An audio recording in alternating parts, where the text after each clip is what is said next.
Good morning, Xbox. Yes, good morning and welcome everybody to episode, guess what, number 21. Yes, heading down the next slope up to episode number 30. We've had a dynamite 20 episodes in so far. Absolutely fantastic. Again, a big thanks to Lady Foxfire here with us last week. Hard to believe it's been a week since she was on already, and here we are ready to do this all over again. We got some amazing characters in the chat already joining us early, but we've got this fabulous panel, one of the best going, and honored to have them back with me this morning. We got the full group too. Everybody's here. It's good to see. So let's start again with the introductions and find out what they've been up to. Let's starting with Coolcat Terri. All right. Hey, everybody. I hope you're all having a great weekend so far. I've been pretty busy. I've been doing stuff with charity and my car club, and so I've been doing house hunting, and I have to do another walkthrough today. So maybe this will be the winner. We'll find out. Hey, by the way, Terry, everything cool with you and Big Mike? Because it seems like you've been giving him the gears on Twitter recently. He and I tend to disagree on most things, but we've been friends for like almost a decade, so it's one of those things where it's like we're used to not agreeing on most things. Right. It's like, oh, she's going all in. She's giving him the old gears. All right.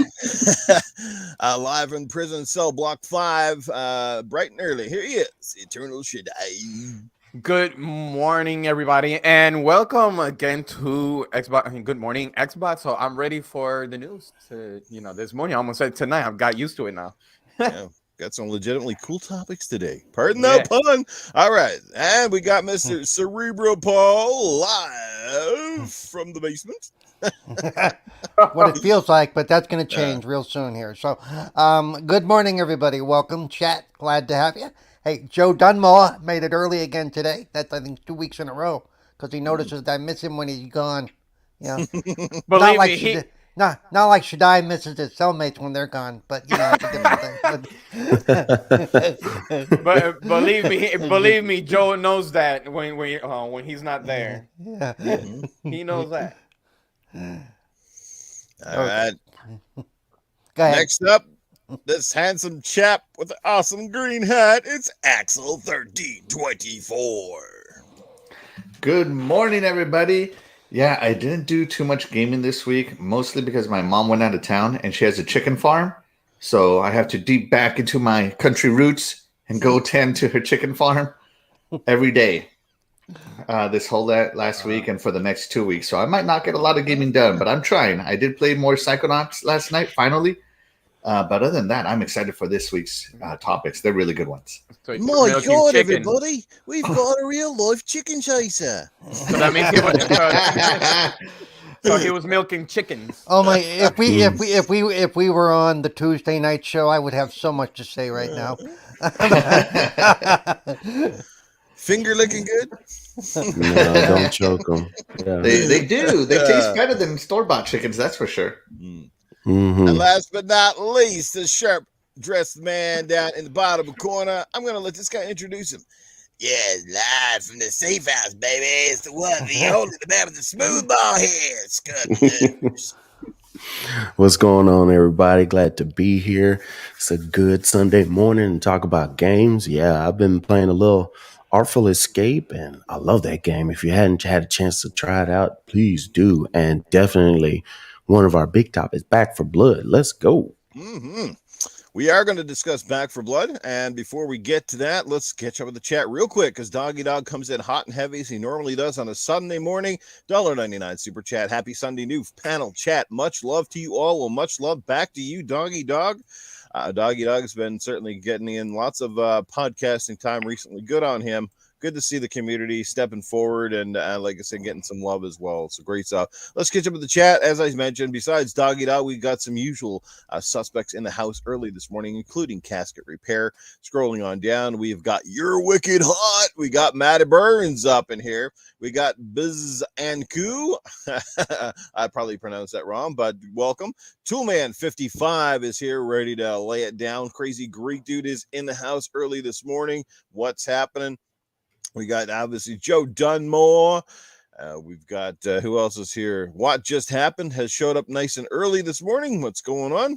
And I think we just about caught up Pixel Slapper.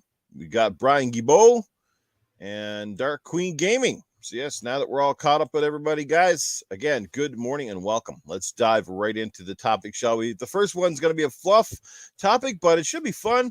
It's really funny. And this, Xbox is just on a different level these days on a lot of reasons. And this next topic, again, is not something that you can really fanboy over unless you're just a complete douche canoe. But, it started as a joke. I think it was just early last year or something like that. And I forget exactly how it happened. Maybe somebody on the panel can refresh my memory, but it came up between Aaron Greenberg and was something like, I think this is how it started. There was a vote last year for the coolest product or something like that. It was this, it was a social media kind of a contest. It was like, it was like an actual, people had to vote for like the coolest brands, and they went up against each other.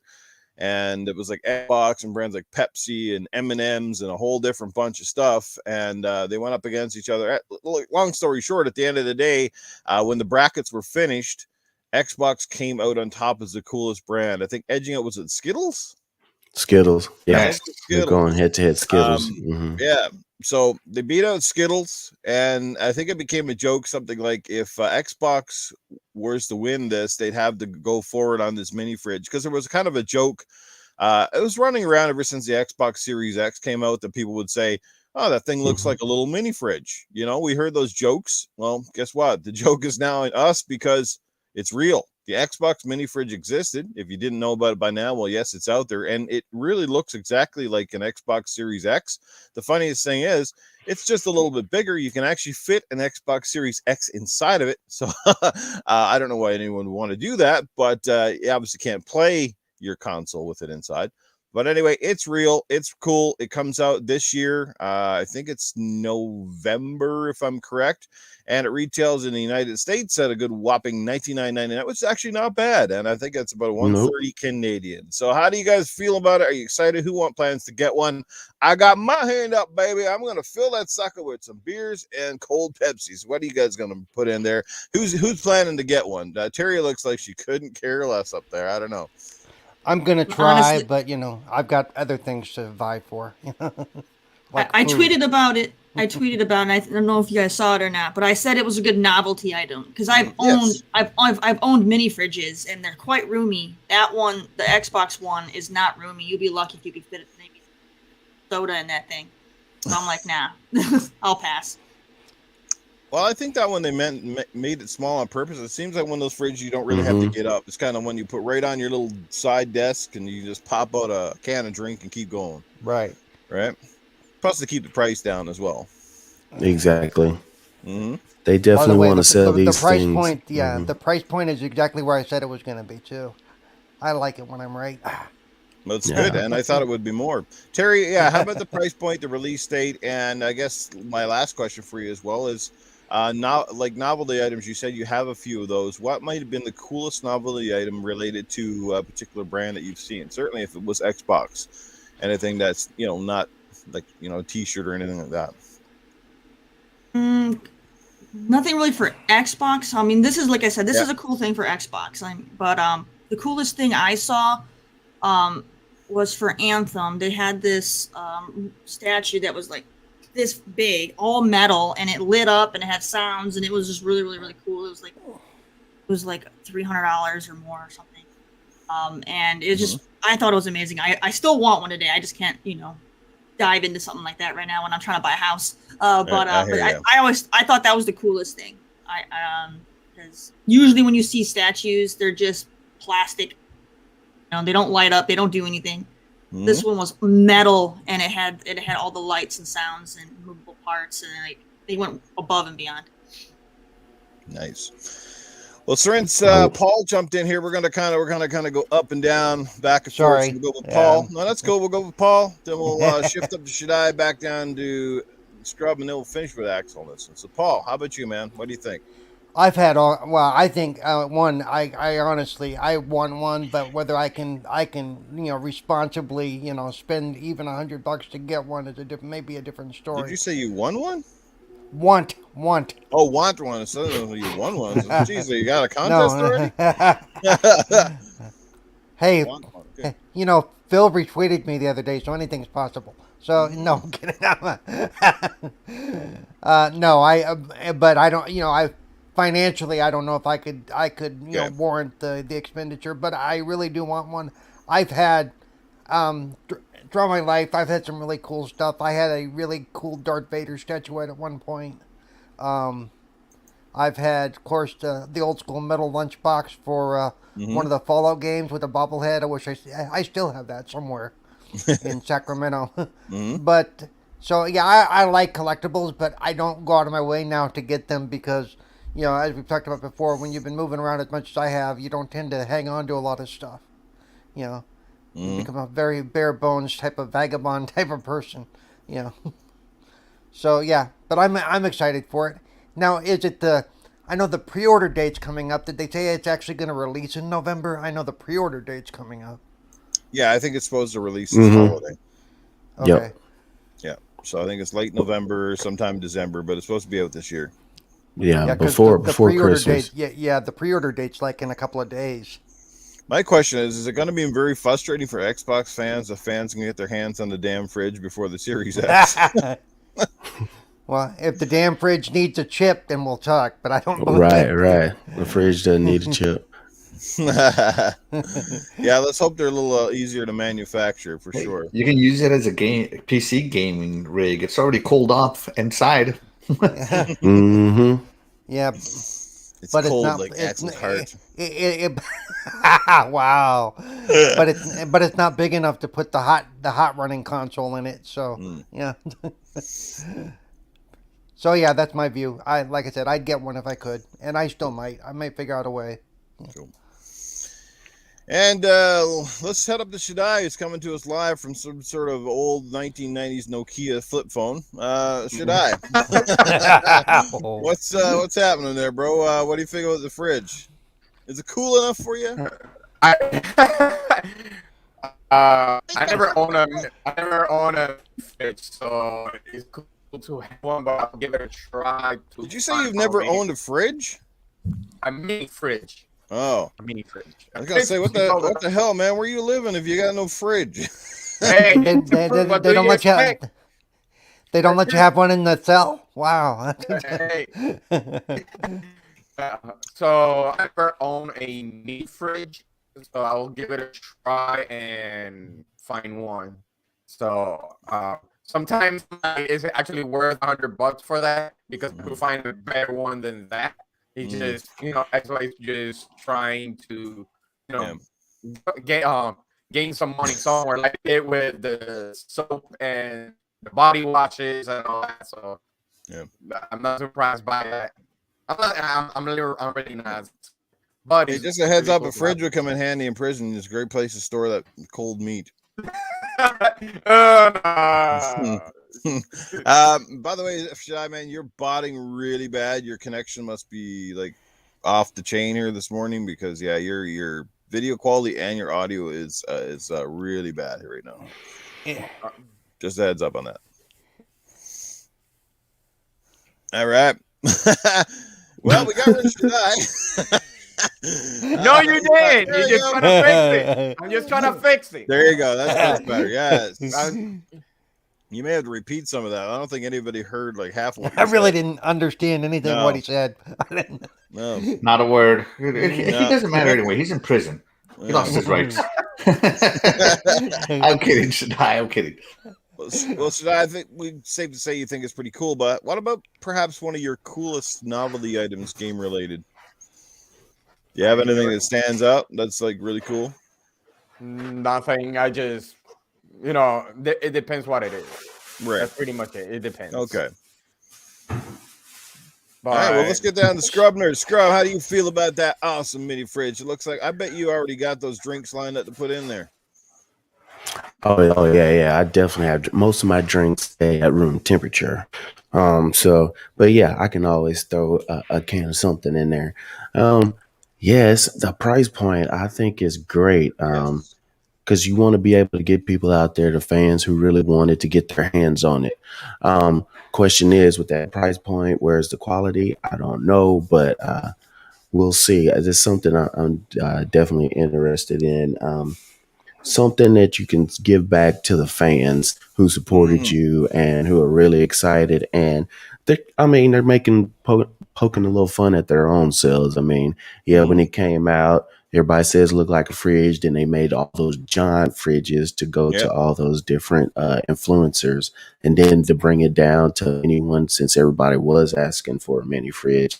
I think that's funny and interesting. So it's something I definitely think they should do. I'm glad that they're doing it, and it'll pan out eventually. This might be a very hot item coming for these holidays. Mm-hmm. That's funny. A cool fridge. It's going to be a hot item. How about that? Like I said, the price point, guys, I think is fantastic. I mean, $99 is not bad. The fact that it's actually cheaper than most controllers these days is actually a bonus. Yes. So yeah. Yeah, that I think is great. Now, as far as novelty items, I usually am not the one who goes with the full special edition, get this and statue and all that stuff, because a lot of times I don't have the room. But I remember Fallout, didn't they have like a Nuka-Cola like mini fridge? What was it, a couple of years ago? I believe so. Yeah. I remember. But then I'm gonna look it up. what I did have was for, I want to say it was Black Ops, when you actually had the little cheap night vision goggles. Remember those? Yeah, Modern Warfare 2. Yeah, Brian Yeah. Gilbo. I actually had Black that. I Ops actually 3 had the that. first mini fridge. So I don't even remember that. Does anybody recall that one? The Black Ops 3 mini fridge? I do remember. I did not have it though. But Actually, I had because those. I looked it up last week when we were talking about this. I actually looked up the old fridge to get an idea how big it was. So yeah. Yeah, but those night vision goggles, but I remember when they first came out in that huge box with the game, and me and my friends, I was in college somewhere, probably nursing school, and we just sit down in the backyard just goofing off and having a good time with them. They weren't the best at all. They were not good, but it was just fun to have. Had the little head that you could sit it on and have displayed out. So yeah, I think some of them are worth it, and for the super fans, it's a great little extra. I was gonna drive like that with those night vision goggles just for the heck of it, like around 2:00 in the morning, but I decided not to. Yeah, that's probably a good idea. No, because I'm like, does it actually work? Let's see if it actually works. So hey, our good friend Dirk Riggedy is in the chat, and not only is he in the chat this morning, but he comes in hot and heavy with a $5 super chat, and he says, I'm going to fill up my Xbox Series X mini fridge with cheap ass water bottles. All right, Dirk. Your channel's not going downhill, is it? There, you got to cop out and get cheap ass water bottles, is it? If so, we're gonna have to get a GoFundMe going for Dirk Riggedy there and send him some real drinks, eh? So see, and I think Scrubs only drinks red wine. I think he doesn't drink white, so he doesn't need to chill the white wine in there. And whiskey, so and straight. Whiskey, yeah. Now the whiskey I keep in the freezer because I like my whiskey cold. Yeah. Oh no. The worst blackout I ever had in my life was with whiskey, and I've never drank it since then. No. It's amazing. Stuff sticks with you. We also got Z Black Rider in the chat. What's going on? Cyber Gunter's in the house. Cyber jumped in last night to play some Back for Blood, which we're going to talk about next here. Lost Forever is hanging out with us this morning. What's going on? Who else came in here during this little last few minutes? We got Dark Queen Gaming is here with us as well. What's going on, Dark Queen? Sorry to hear about your PlayStation, and I hope that you're able to get enough money saved up here real soon to get that PS5 if you can find one. They're still scarce. Supposedly. So I'll sum it up to this. I think it's cool. Like I said, it's one of those items that I'm glad it exists. That's because I just think it's just it's just a real nice fan item, and it's something that's a talking piece. That's the thing, right? I'm talking about when we're talking really cool novelty items, the stuff that when people come to your house and they go, oh wow, what is that? You know what I mean? Like, it draws attention. Those are really cool. So I think the fridge is priced right. I don't think it's like crazy expensive. It's not super cheap, but not crazy expensive. It's right where I think it should be. Hopefully they can produce enough of them so that every Xbox fan that wants one can certainly get their hands on them. I hope they're not like super rare and the scalpers got to do these damn things. If that's going to be absolutely crazy if it is. I'm going to try to get one. We'll see how that goes. And I think Scrub brought up a great point. That would be an awesome item to give away on this channel. So that's something I will look into as well. If I can get enough funds, perhaps I will jump in there and maybe get one to give away on our behalf, because that would be really cool. As far as novelty items, I mean, I don't know. I don't have anything that really stands out. I think my Halo assault rifle is pretty cool as far as the novelty item goes. You know, it's like the Nerf gun. I think I showed it off on a few shows a while back. It's a red one, but it's the assault rifle, and it's pretty cool.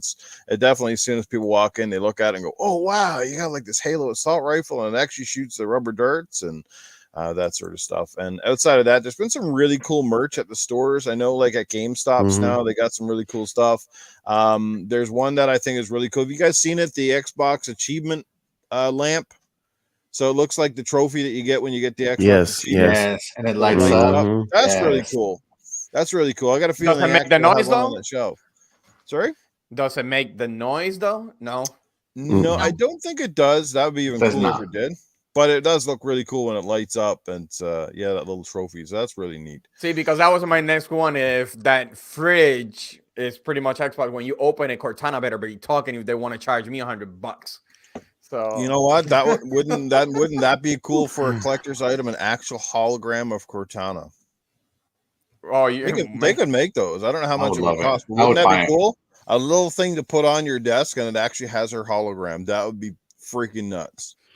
Yeah, that would sell out definitely. I'd pay folks would be going crazy for that. I'd pay $200 easy for that. By the way, that fridge at that price is not extremely overpriced. If you really know how pricing for that works, they're not making a bundle for the size. Yeah. For the size, that's because I was thinking it was going to be bigger. I was thinking it was going to be more in the $200 range. So yeah. The 300 is the actual fridge. Yeah. Probably 3 or 4. So yeah. So there it goes. Yeah, they haven't actually announced the Canadian information on this fridge yet, to be quite honest. They just did the US and they did the UK price, but they haven't said anything with the release date and price up here. But I assume that's coming shortly via Xbox Canada. So yeah. Target is United States, isn't it? They're the distributor here. Yeah, there's no Targets up here. They came up here. They saw, they failed. They did miserable. I wish they had stayed. I think people liked the stores, but the problem was they bought out. They came up here and they basically bought a bunch of smaller chains and turned them into Targets. And they tried to launch too fast, too heavy up here. And the other thing that really screwed them over is they came up here. I mean, during a time was a downturn in the economy, prices were definitely the Canadian dollar had certainly slipped a lot prior to. So that means like the prices that they were bringing up here were certainly not very reflective of some of the better prices that you guys get south of the border. And that's a topic for another day. But yeah, there's no Targets up anymore. They went out almost as fast as they came in. It's unbelievable. Yeah. In Canada, it's if you go to the Xbox Gear Shop, that's where you'll be able to do the pre-order first wave. There you go.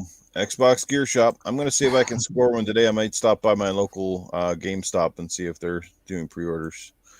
Something tells me not, though. Nice. Mm-hmm. So you do have a way to get it. I already have a mini fridge from Coca-Cola. Mm-hmm. It fits about 8 Coca-Cola cans in it. Mm-hmm. But it's too short to even fit like a 20-ounce bottle or something in there. Right. Mm-hmm. So they're definitely mini. It does come with both a regular electrical outlet and a car outlet. I'm going to guess that this is just literally for drinks. And I love it. So this Xbox One, I want to get it. I might not, though, because I'm still waiting for Microsoft to charge me on that Halo Collector's Edition Xbox that I pre-ordered and Halo's Collector's Edition Elite Series 2 controller that I pre-ordered. Yes, so yes. My wallet's already taken up on Halo Xbox items. But I think it's really cool that more Xbox items are coming out nowadays. a couple of years back, you couldn't even find No. an Xbox hat at GameStop. You found every other brand, every other game, and you couldn't find Xbox hats. So I like that the marketing is finally going out and getting other. Oh, it is. It's good, items. right? It's like, your fans want to show off your products, and you couldn't really buy anything. No problem getting a Nintendo or PlayStation shirt or something like that. But Yes. you're right. Try to find something to represent Xbox, and it was like pulling teeth. It was crazy. Yeah, it And was Sorry. difficult. Shaddai in the private chat says Target has an exclusive deal. Is that correct? For United States. For US. So if you want one, you got to get one through Target, apparently. Yeah, hopefully the bots aren't too crazy, just snagging them all up for resellers. That's what I'm worried about. Oh, Definitely. boy. Oh, But I don't think the bots. already. I really don't think the bots are going to go as nuts for this as they do for the consoles. Yeah, because the demand or the resale value and the demand is probably not going to be on the same level as the Series X or PlayStation 5. That's why it's Target. Will, Yeah, I don't see kids asking their parents for Xbox Series X refrigerators. Yeah. Coming the holiday season. So Mom, I need I a don't mini think they're fridge. going to Yeah, go no, heavy yeah. on this. Mom, I don't play games, but I like to drink lots of cold soda pop. I've got one.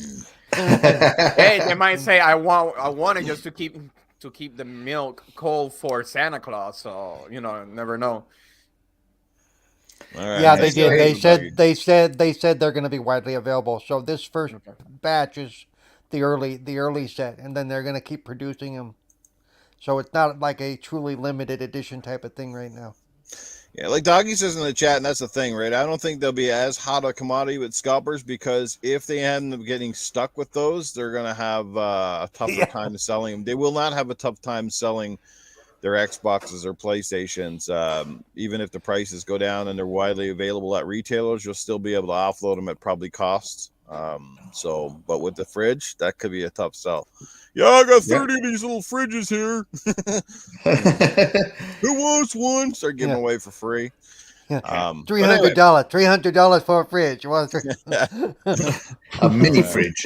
The fridge junior. From the coolest topic of the morning to a hot topic, we're going to get into some Back for Blood, and then we're going to bring in Coolcat Terri with her indie spotlight.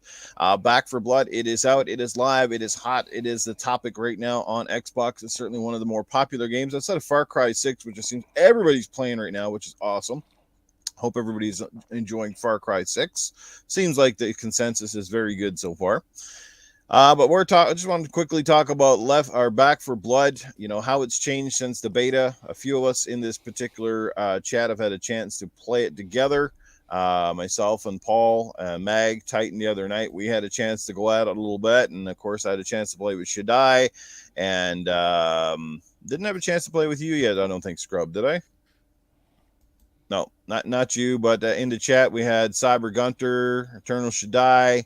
Who else do we have with us?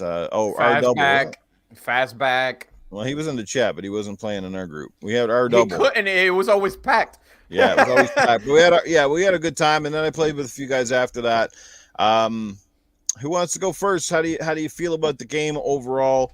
The fact it's on Game Pass, and the whole, some people are damning the game a little bit on Metacritic. The Xbox version in particular, probably because it is on Game Pass day one, where the competing competitor has to go up and pay that full price cost.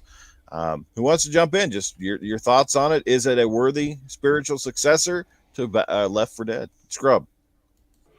Well, me coming fresh into the whole game, because I really wasn't in Left 4 Dead, so I kind of left that alone. But coming into this game, as far as being a Metacritic score, I know it was first round 72, 73, then 75. I'd have to check what it is now.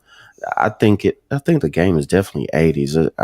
I don't like the fact that folks are just review bombing and 0, 0, 0. It's not Left 4 Dead 0. I mean, it's ridiculous. But you can't really stop that. But I do have some stuff I don't like, which I guess I'll do that first. I don't like the fact that you cannot get progression playing with yourself and 3 other bots. I don't know why you can't just go ahead and do that. Some people like to play with with themselves. I know this game is focused for multiplayer, but the fact that you can't play and get the progression on your own, I think that was a bad move. Secondly, as far as them coming out before you even start the game saying, hey, we're going to have moderation in your, if you use our game chat. And okay, so it's a 76 Metacritic now, so better, but I still think it should at least be an 82. But as far as the fact that we're going to moderate for just in case something bad happens, and I'm using air quotes, this game is a multiplayer game. Most people are not playing with just random people that they don't know. They're playing with a couple of people that they know in their group. With Game Pass, it makes it easy to do that. I mean, the worst I've done is me and Husk. So it was two people, and we just added two bots, and we just had a great time. So people who don't know that, if you're playing on Xbox, go and just play in your party chat, but then go into your settings in the audio and turn off mic audio and voice audio if you're worried about that, and then they won't record it. If you have it both on, you're in your party chat, but then that's also hitting that in the background. They're only going to check it if it's reported. By the way, it's not like they're monitoring for stuff. Okay, then that's also good to know. But there are other people that say, "Oh yeah, we're not doing anything," and they're collecting all your data and selling it. So all you have to say is, "Oh, my favorite T-shirt brand is this," or and then all of a sudden, free game because it's in Game Pass. Now you're getting details and stuff getting sold to marketers and stuff. I don't think that's what they're doing, but I just think that it's a chance for somebody else to sit there and abuse that situation. That's why a lot of these things, free apps, free games. Well, just so you know, not free Microsoft for a monitors. reason.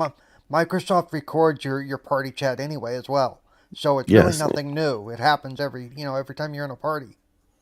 Yes, but you're in Xbox's ecosystem and you're under Xbox's firewall with their servers and everything else from that situation. I'm just talking about from an outside company coming into Microsoft and doing that.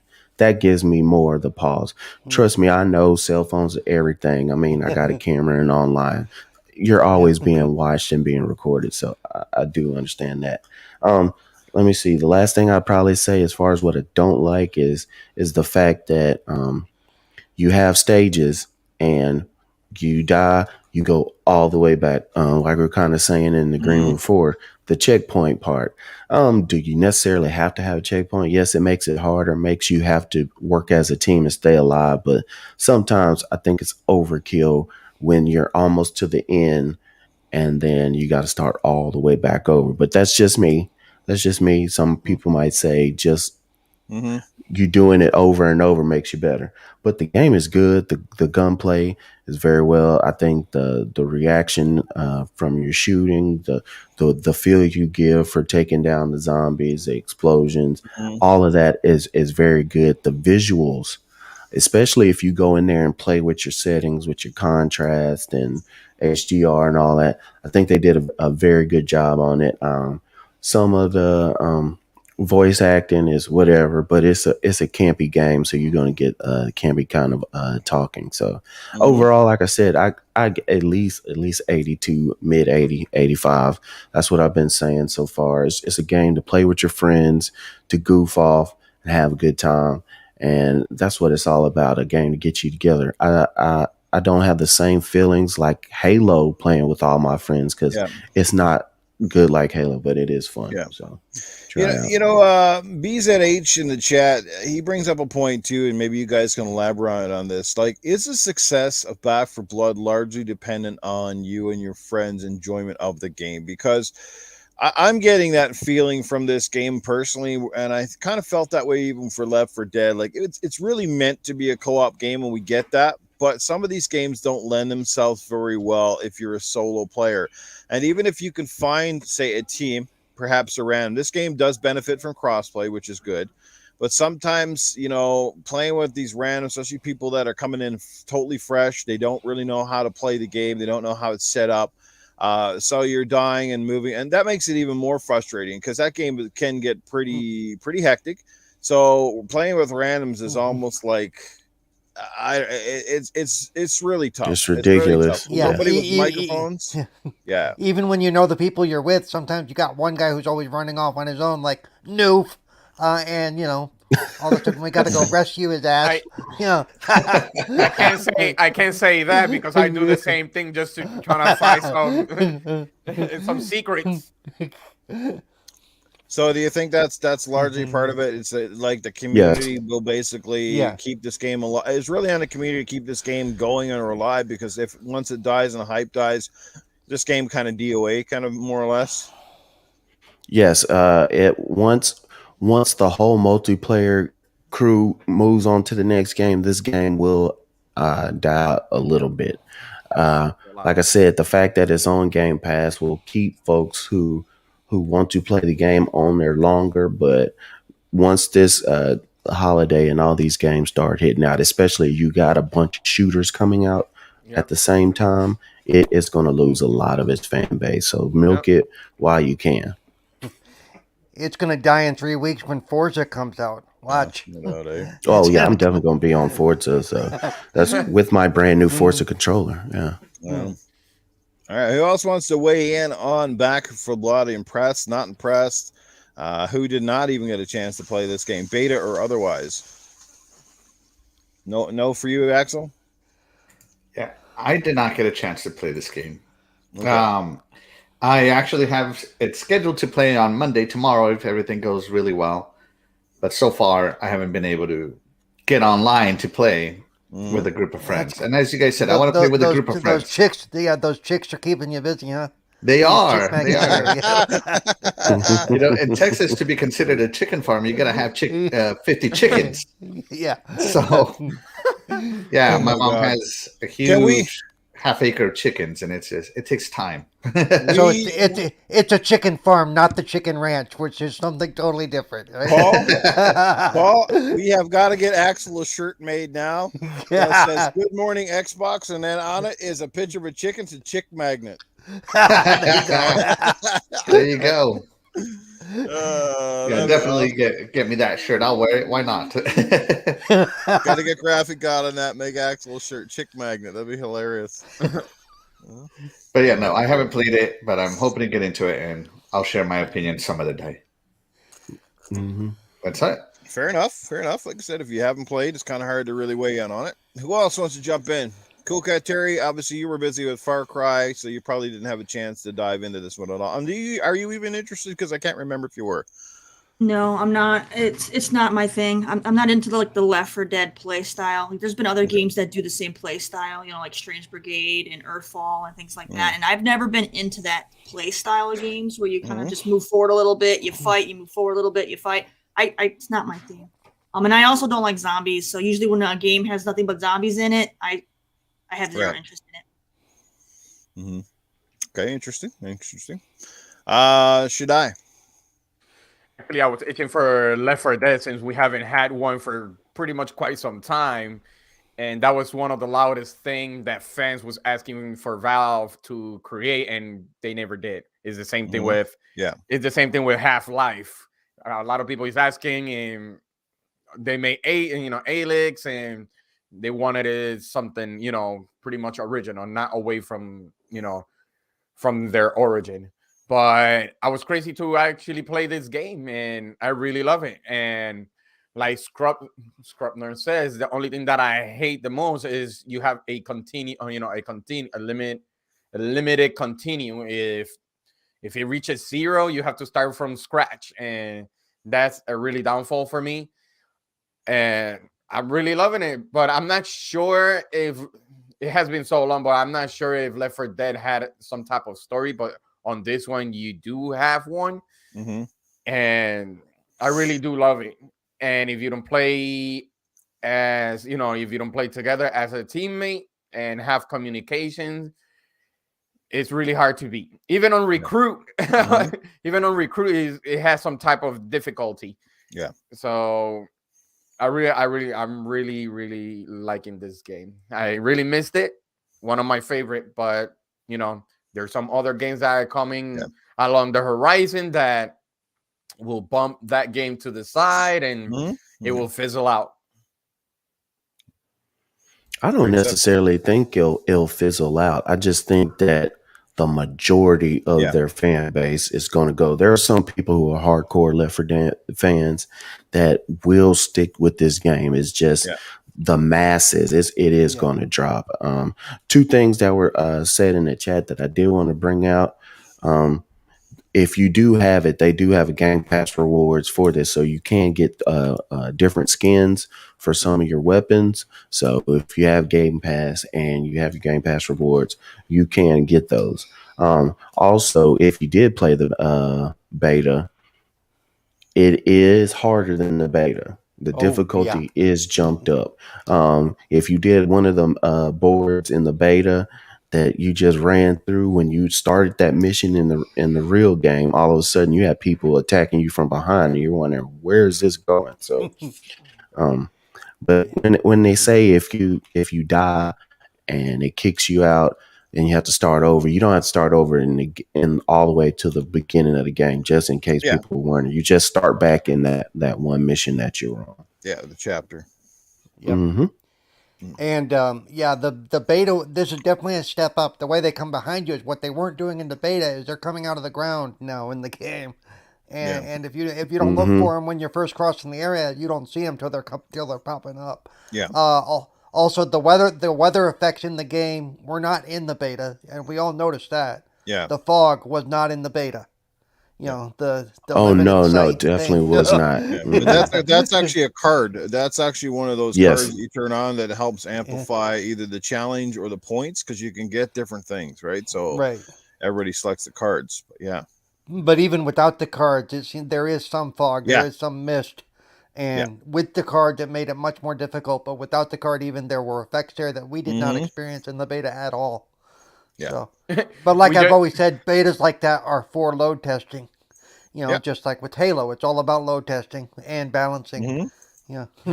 We just experienced that last night. I couldn't see anything. I don't know where the enemy was coming from. Oh, yeah, with those big guys, it's scary because you're just standing there and all of a sudden all you see is this big blob coming at you. You got nowhere to go. It's like, crap. Or the one that we call them the strokers. The big arm. The one with the big arm. The tall boy. Okay. The tall boy. Yeah, just chokes the piss out of you. Oh, yeah. You know, who hasn't had a chance to speak on this? I think that was it, pretty much. I think that was all of us. I'll try to sum it up like this. Personally, I think the game is awesome. I definitely think it's deserving of at least an 80 Metacritic score. It's solid all around. I'm John Turtle Rock. I mean, it really is a spiritual successor to Left 4 Dead. It feels and looks a lot like Left 4 Dead, only better in many ways. I mean, obviously it benefits from being on different technology. Be able to, aim down your guns quickly as well, like that. And that's the key for a game like this, is to have that really precise movement and stuff like that, and be fairly good at pacing. You okay, Newf? Yeah. And this game does it. How Sam wants to come out. He's not going to be held back. No, he's in there somewhere right around. Yeah, he's so high that he can't even talk. But look, I mean, first of all, like I said, graphically, game looks fantastic. I think have we seen better looking games? Sure, but it definitely looks really, really well. I mean, from a performance standpoint, it runs amazing on the Series X. I can't vouch for anything else. I've only played on Series X, but I haven't noticed any major technical flaws so far. For the most part, I think it's been pretty smooth, and that's a rarity in this day and age. Could there be some more? Like I said, I haven't played enough to know, but so far so good. The game has definitely got a lot more to it than the basic Left 4 Dead premise. I mean, obviously you got the base camp now where you can set up and you can buy the cards and stuff like that. And how much difference do they make to the overall scheme of the game? It's hard to tell. There's definitely some perks, and picking the right loadout and the loadout set for the type of character you want to bring. Like the first thing I noticed, and it makes sense, every character sort of comes with a default set, default loadout.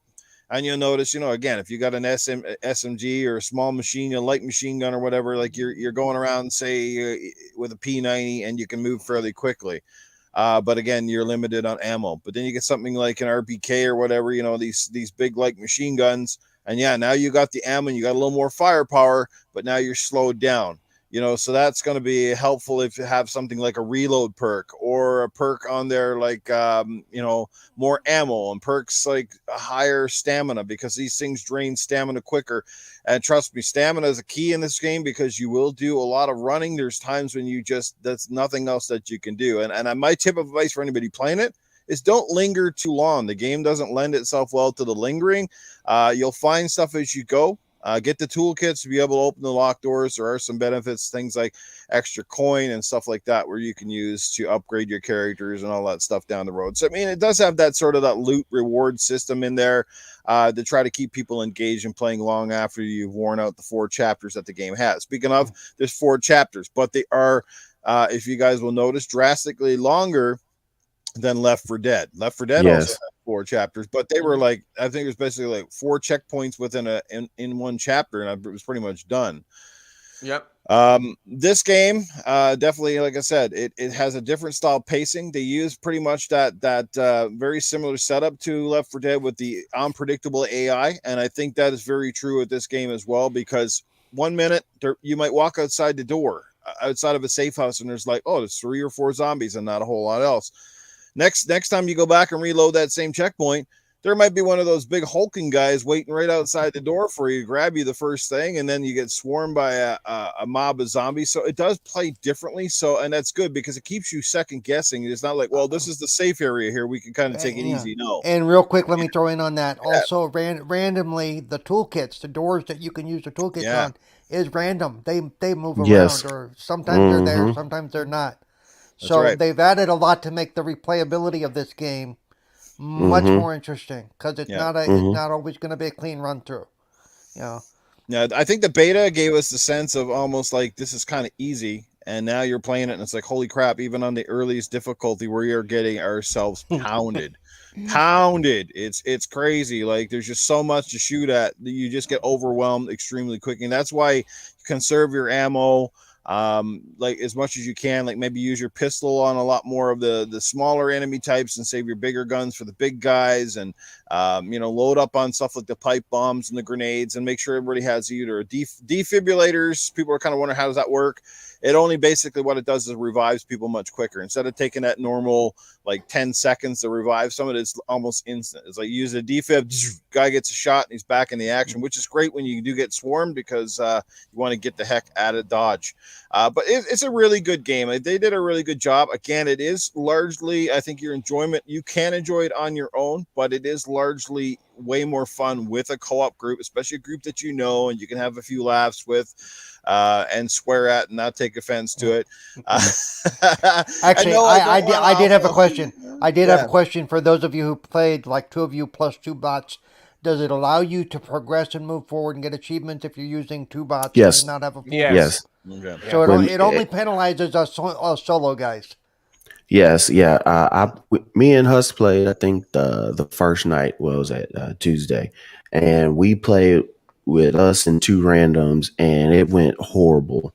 So we just backed out, and it was just me and him with 2 bots, and we did way better with those bots, because if the bots don't do anything, they do, point you out, here's some coin, here's a health pack, here's a gun. They help you as far as that. Sometimes they're stupid as far as with the fighting, but you can get all your achievements. I got a bunch of achievements just doing that way.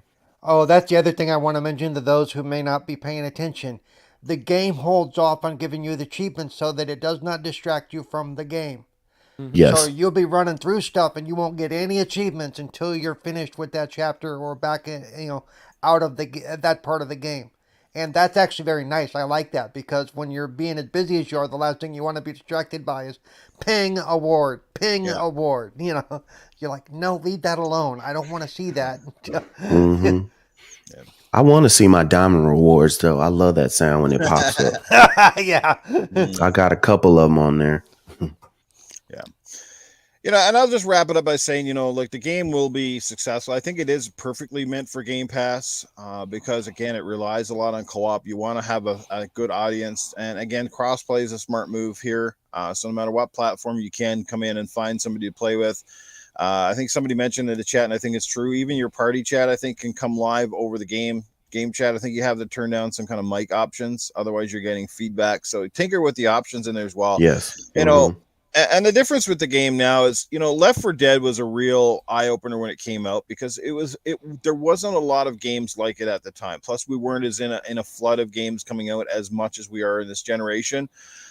It's been a long time since a Left 4 Dead. We've been asking for it for years. We finally technically got it for all intents and purposes.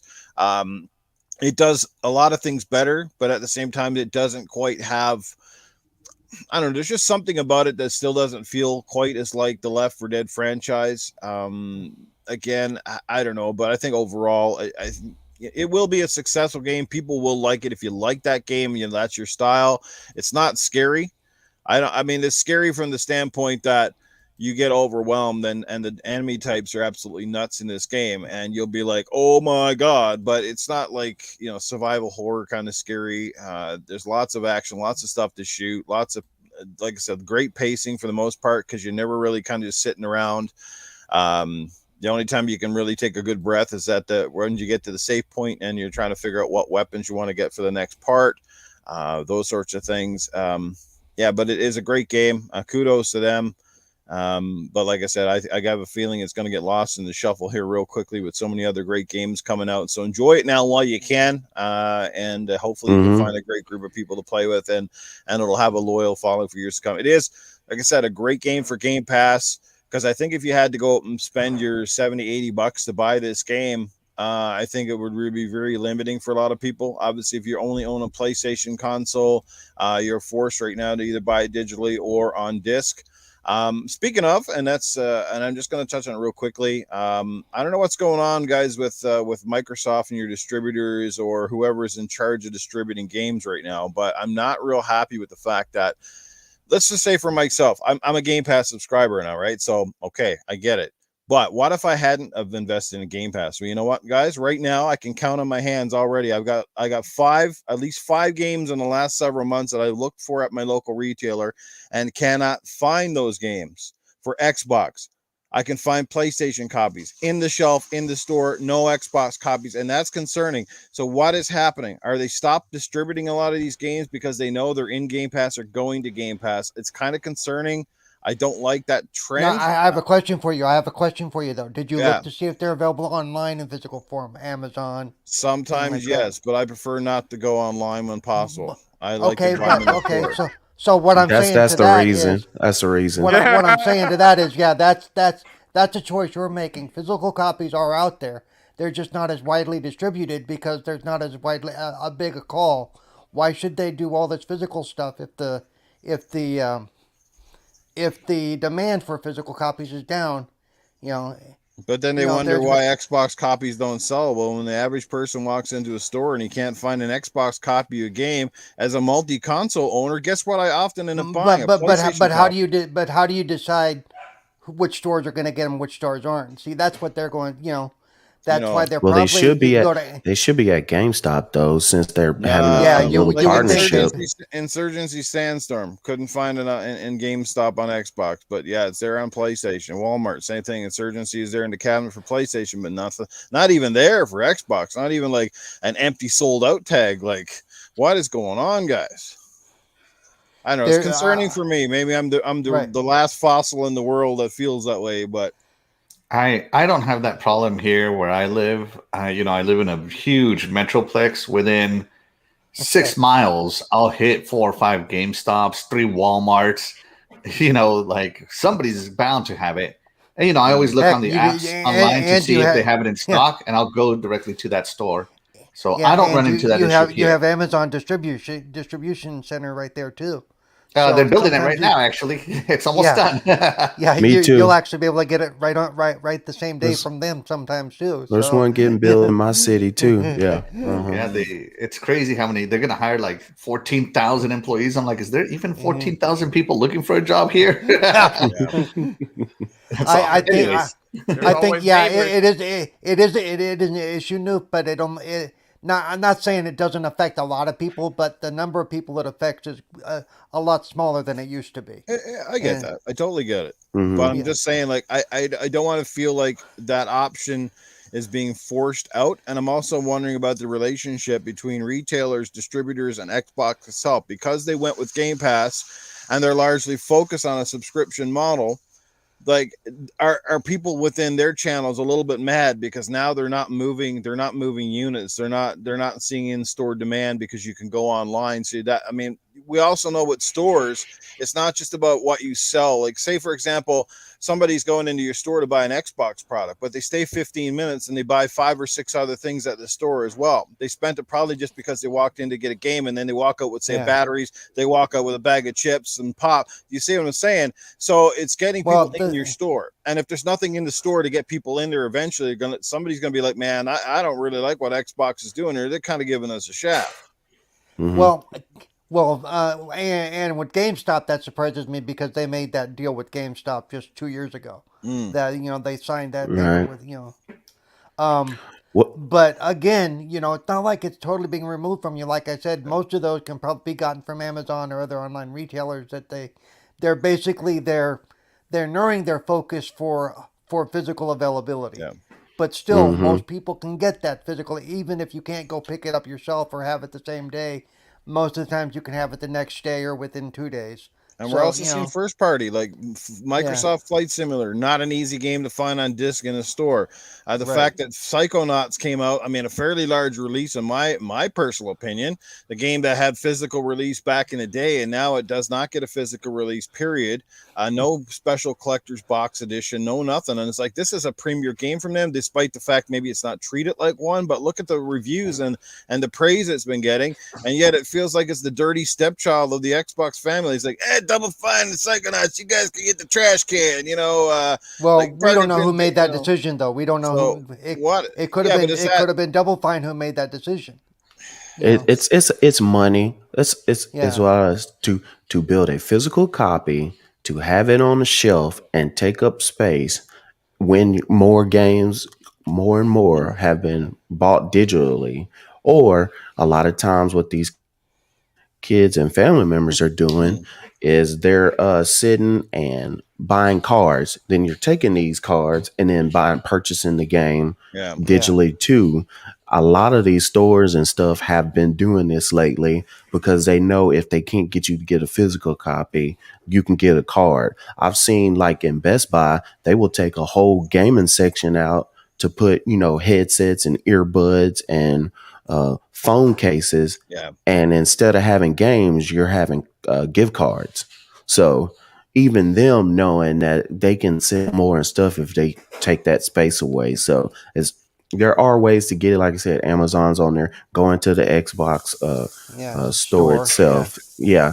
So there are ways to get it, but it is getting harder and harder to get the physical copy in person. Even when you do find the copy, like I'll go to Walmart, you find your copy. It might be, instead of having 10, 15, 20 copies, now it's usually only 2 or 3 on the shelf when you see it. So it is changing.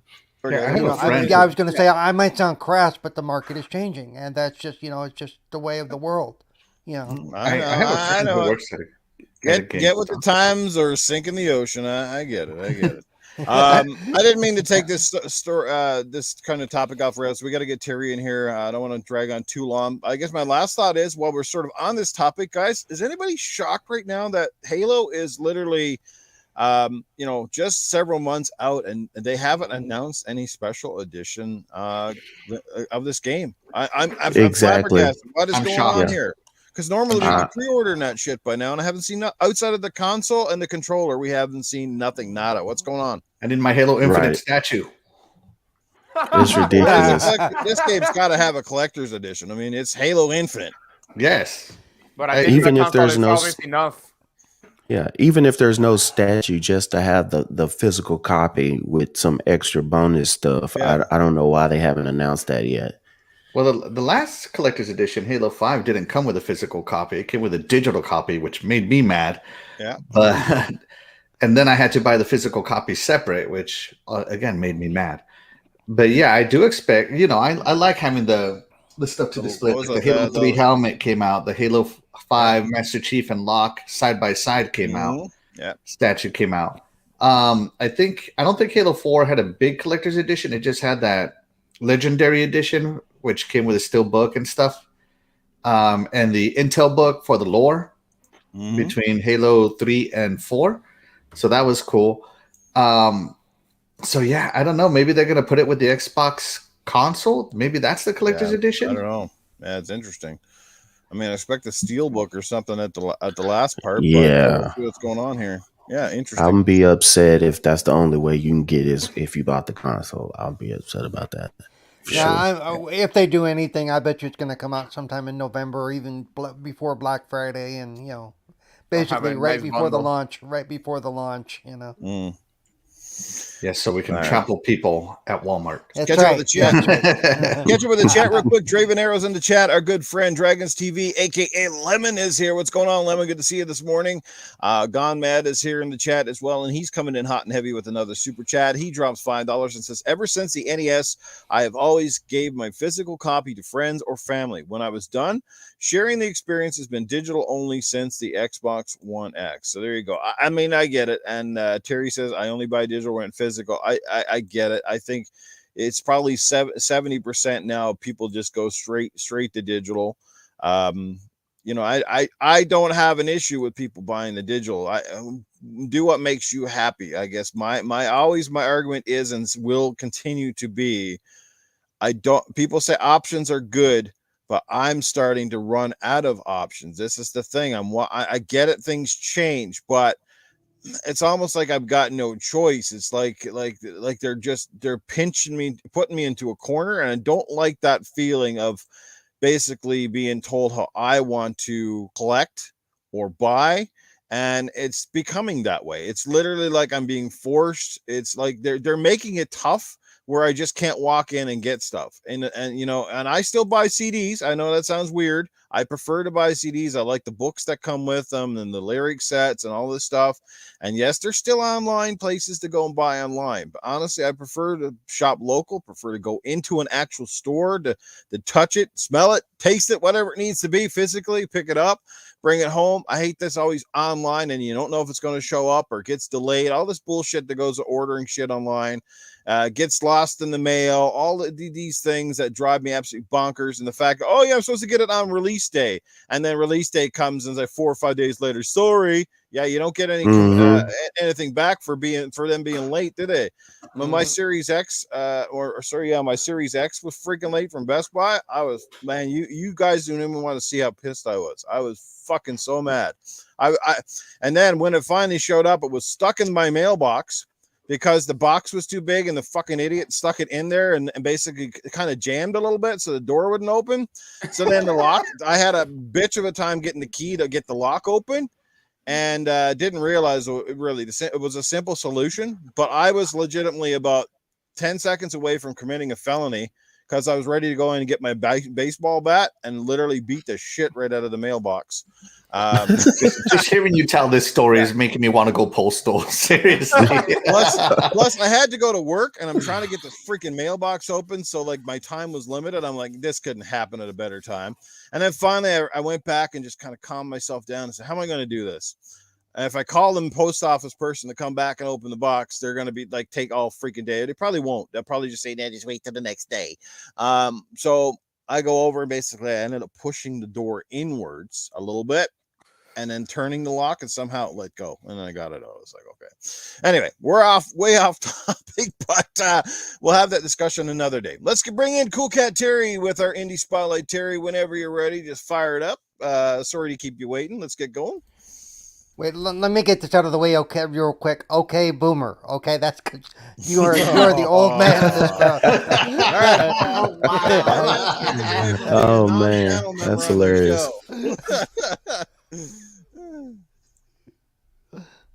Oh my god. All right, you guys, I got another one here for you. This one is going to be different yet again from what I normally show, so I'll kind of go into it once I kind of show you. Hello, Janelle. Since I was little, I've always dreamed of becoming a writer. We went to see Gran today, in the hospital. I want to write a story. There once was a young girl who thought she would never see outside her home village. But the land of Historia had other ideas. It had great and terrible adventures planned for her. All you need is a leap of faith. Despite the darkness, Robin's hope guided her. I need to finish the story so Gran can read it when she feels better.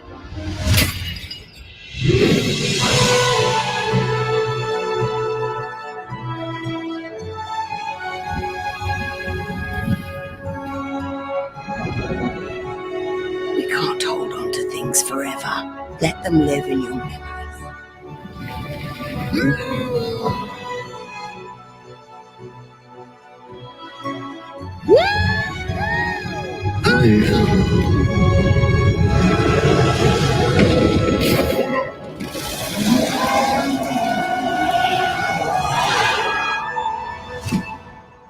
Some words will stay with you.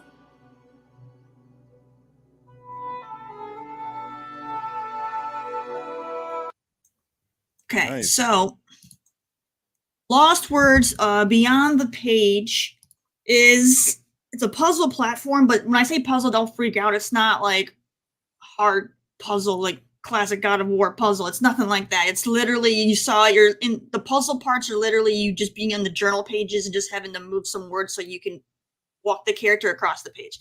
Nothing. Literally a 5-year-old can do it. They're fine. For anybody who's not into the puzzle stuff. This game is made by a small developer called Sketchbook Games, and they worked with Modus. I follow a lot of games that Modus publishes. They do a great job with finding some good quality games that they work with. And this game is very unique in how they tell their story compared to how you normally would see a story being told in a game, where it has two different perspectives. The girl, writing in her journal, and then creating a story to to help her get through what's going on with her in real life.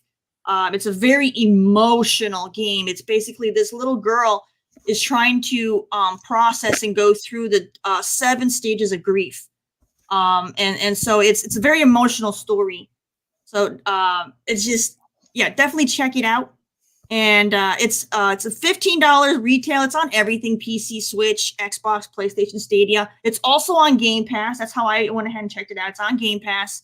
So it's doesn't take very long to get through it. I think it took me about maybe like 6 hours or so to do a full playthrough of it. But it's just one of those games where I started playing. I was like, I'm not sure if I like it.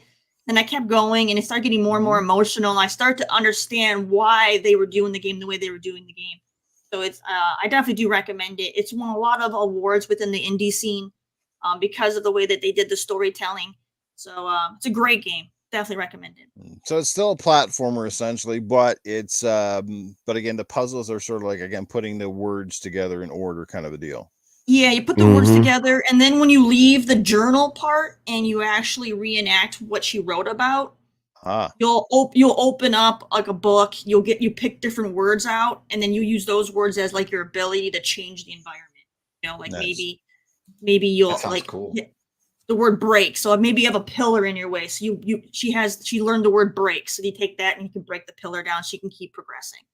Nice.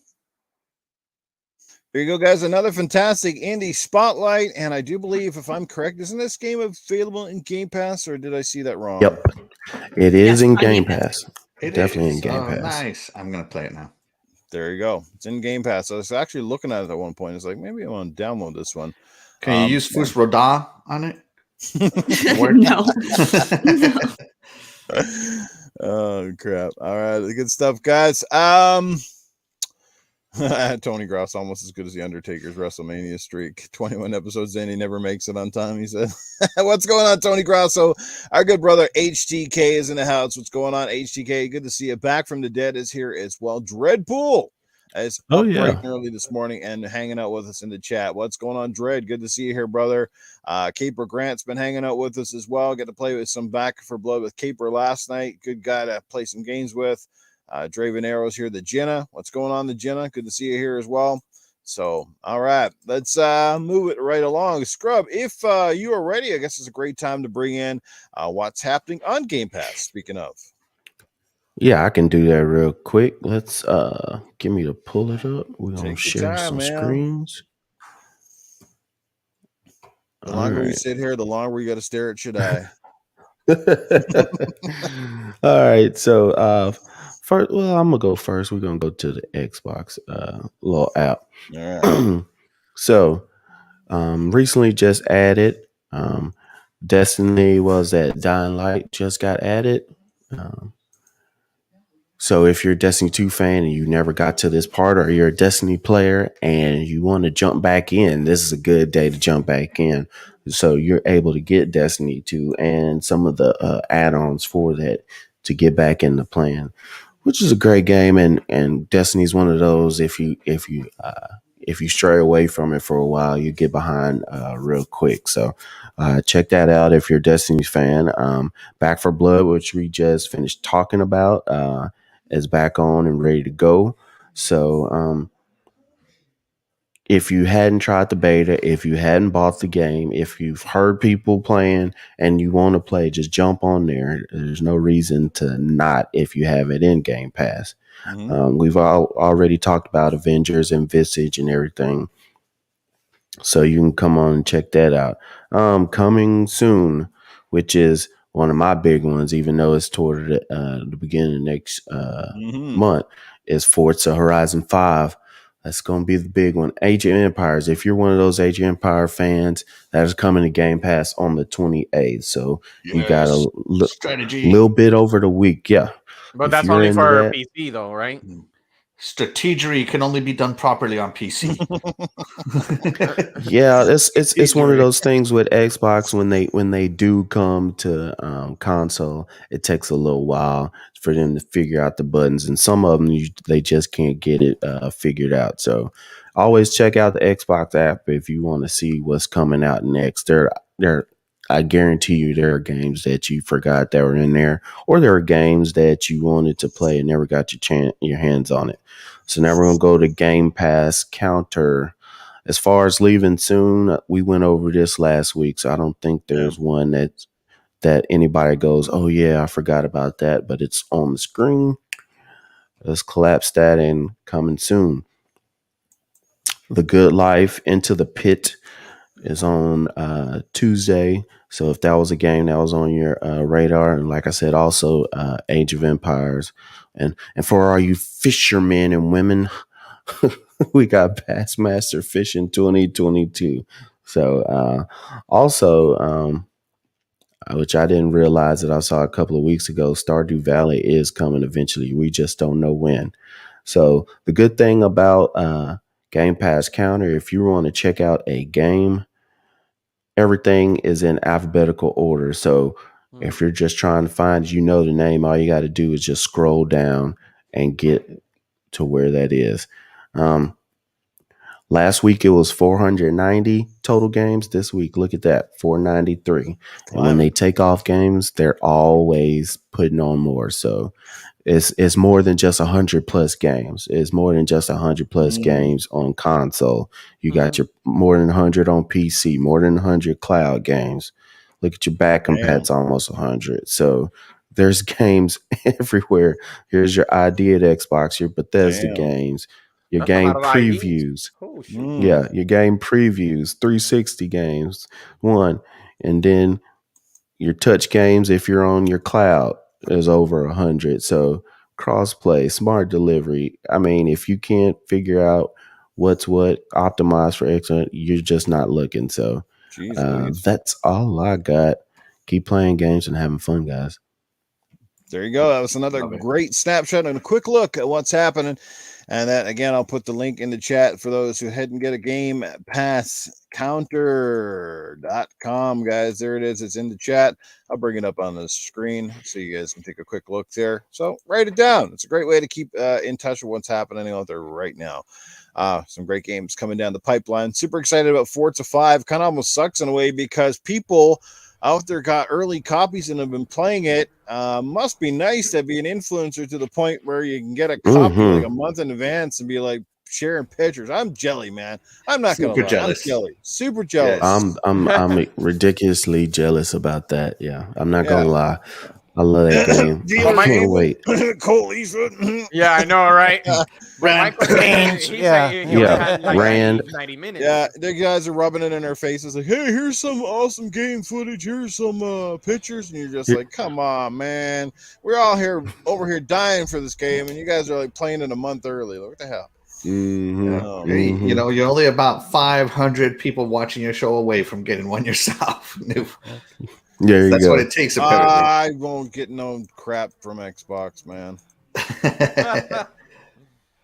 I'm too adulterated for this company now. I think people know me from Tuesday nights, and they don't want no association with me, man. It's just they want to keep me in the dark. So a little too risky for the brand, probably. I don't know. Drawn TJ, what's going on? He's in the chat. Says, good morning, guys. Happy Sunday. Well, happy Sunday to you, Drawn TJ. Thanks for the love and support. Greatly appreciated. Dark Queen Gaming. Dark Queen, you got to get an Xbox. So, well, you don't have to get an Xbox, Dark Queen. We're just teasing you.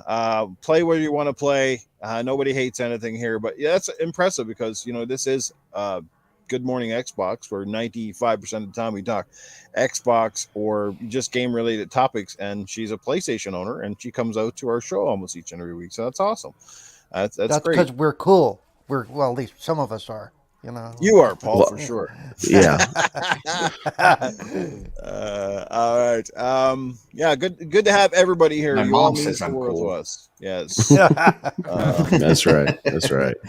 Let's get into our next topic of the morning. We only got a couple more left, and we'll let everybody get out of here for today. This next one does revolve around Nintendo. We're going to get Axel to lead the charge because he's probably one of the biggest Nintendo supporters on the panel. And I'll make this clear again. I don't think there's a single person on this panel that hates Nintendo. Most of us grew up on Nintendo. We still love Nintendo. So sometimes when we speak, or it seems like we're speaking ill will of Nintendo, isn't because we have a vendetta or we're trying to be fanboys. It's because when you love a certain product or a company, because again, you have those ties, those nostalgia ties, and then you kind of see them. I wouldn't say it's anti-consumer. I mean, technically they're giving fans sort of what they want in a certain way, but it's just the fact that they do it in these manners that are not very friendly, so to speak. They're not very, like, when you look at all the stuff that Xbox has done and how much they're giving you, and even PlayStation for that matter, compared to Nintendo does everything completely opposite. And sometimes that's okay, but sometimes not in a great way either. I mean, we all have said since day one, and the Switch has been out now for how many years, and it still does not have a proper online. It has some sort of online, sort of functionality, and just enough to warrant, say, paying to play your Mario Kart and your Smash Brothers online and your Splatoon. But outside of those three major games, there really isn't anything else. You can go on, yes, of course, you play your Fortnites and your Minecrafts over the service as well, but it doesn't have the system. Anybody who's not familiar, it doesn't have a system like Xbox where you can instantaneously add your friends. You can send invites through any game, anything similar, like the original Xbox. Yeah, game chat. The original Xbox from 2001. I mean, obviously, Xbox Live didn't really exist but let's just say from 2004 at least, did stuff better than the online for Nintendo does now. And now they have the audacity, in my opinion, to come out and charge you now. Was it $49.99 US? Am I correct? To have the online, what is it? The online package. What? Axel, take it away. Let people know what they're doing here because it's. Oh my God! It's just basically it's just to charge you extra so you can play some old nostalgic games, like a bunch of N64 titles and Sega Genesis titles, which is cool. Don't get me wrong, but $50. Well, as Mooch says, friend of the show, nostalgia is a hell of a drug, right? Oh boy. When the Nintendo Online expansion pack plus expansion pack was announced with the 64 and the Genesis, I was genuinely excited. And I was willing to pay $10, maybe $15 more. That would have brought me up to about the $30, $35 area for this. And then Michael Pachter, I saw a video of Michael Pachter, him saying, oh, it'll be $40. And I'm like, I don't know about that one. It'll depend on the games. And then Nintendo one-ups him. And they come out at $50, $49.98. Let's admit it is $50. Yeah, $50. $50 for the nostalgia factor. on a barely functional online service. And I'm just like, what? It sucked all the excitement right out of me. Right now, maybe I am different than others because all the games they announced, every single last one for all these games, or for the Nintendo 64 and the Genesis, I literally own already. So for me, it was just paying for the convenience of portable. But some people, the younger crowd have not experienced this game. So I was thinking, yeah, this is going to be great, especially with Banjo-Kazooie, because the younger crowd will be able to play this as well and get some hype going for it, and maybe Microsoft will listen. But at $50, I don't think that's right. I think it's way overpriced for what you get. Yeah. Nintendo Online should be more than just, the games itself. It should be the communication tools. It should be the I don't know, the Nintendo achievements, whatever they want to call them, the Nintendo coins, the Nintendo one-ups. I don't know what they want to call them, right? Pretty much. It should be a fully blown online system, and all it's ever really been has been a get online to buy digital content at full price. Pretty much. And before they had the virtual console on the Wii U, and Nintendo awesome. Online. Once again, you had to have access to Nintendo Online to access the virtual console, and it's the same thing with the Switch Online. You can't access these older nostalgic games without the online service. That's a great point, Axel. The Wii U did everything better, right? The Wii U. Well, it did it traditionally, where you paid by title. The store was better, everything was better, and now it's like you're getting less but paying more. The emulator was better, that's for sure. So I don't know. I get it that game subscriptions are the way to go. Shout out to Xbox and Microsoft for making that happen, because they did they have Xbox Live for $5 a month, Xbox Game Pass for your console for $10, Xbox Game Pass for PC for another $10, and you can combine that all together for $15 a month. So game subscriptions is the way to go. And I know Nintendo's trying to get on that, but $50 for old game subscriptions. That's just not it. Can you imagine? And the other issue is when Microsoft did it, they started with Xbox, with Gold. They started with communication, and Nintendo still doesn't have communication. They just turned on Bluetooth. They told me that my Switch had Bluetooth this whole time, and they didn't turn it on until a month ago. Oh my gosh! So yes, I agree, Paul. I saw one person reply to me through Twitter something about, well, I want to play those old games and take them on the go. It's worth it to me. And that's fine. I'm not here to tell you how to spend your money. But again, you have to think about this a little bit, people, because again, we hear this. We're part of the problem, but that's just it. We're also admitting it. It's like admitting you got a drug addiction, but you don't want to do anything about it.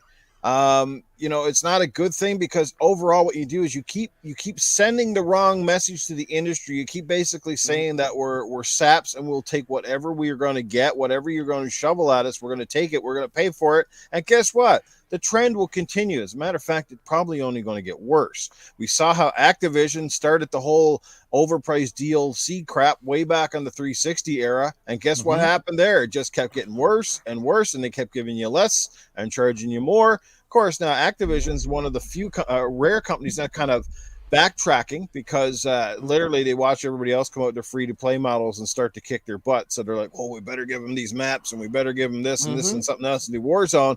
Again, getting off topic, but I'm just saying, like, Nintendo just so notorious right now for doing things completely opposite. And it's like, Nintendo, you're kicking ass right now. You're making so much money. Your games are still, and you're not throwing anybody any bones here. Like, this is the thing. Throw your fans some bones. Stop taking advantage is all we say. And how many of us have said this loud? Like, we're saying it, I guess. We're saying it loud and clear, but I guess there's 1,000 of us that are speaking from the hilltops are not outnumbering the 40,000 people are like, "Hey, Nintendo, take my money! I love those games! Oh, I grew up in that game. I made love to my carriage. Oh, can I do it again? I want it 5 times! Oh. Please tell me somebody's clipping this, okay? I mean, And we just literally, witnessed the I birth feel of like- fanboy I feel Frank. like- I feel like Grover is over there. I feel like Grover from Sesame Street is running things like, "Yay! Give me another game!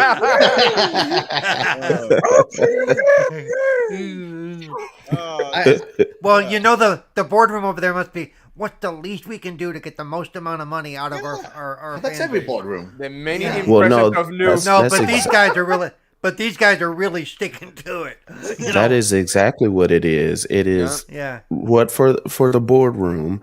We have our quarterly output and profits need to go up every quarter. So what can we do to make profits go up? You put out something that you can charge for, that you have to put the least amount of work and money into it.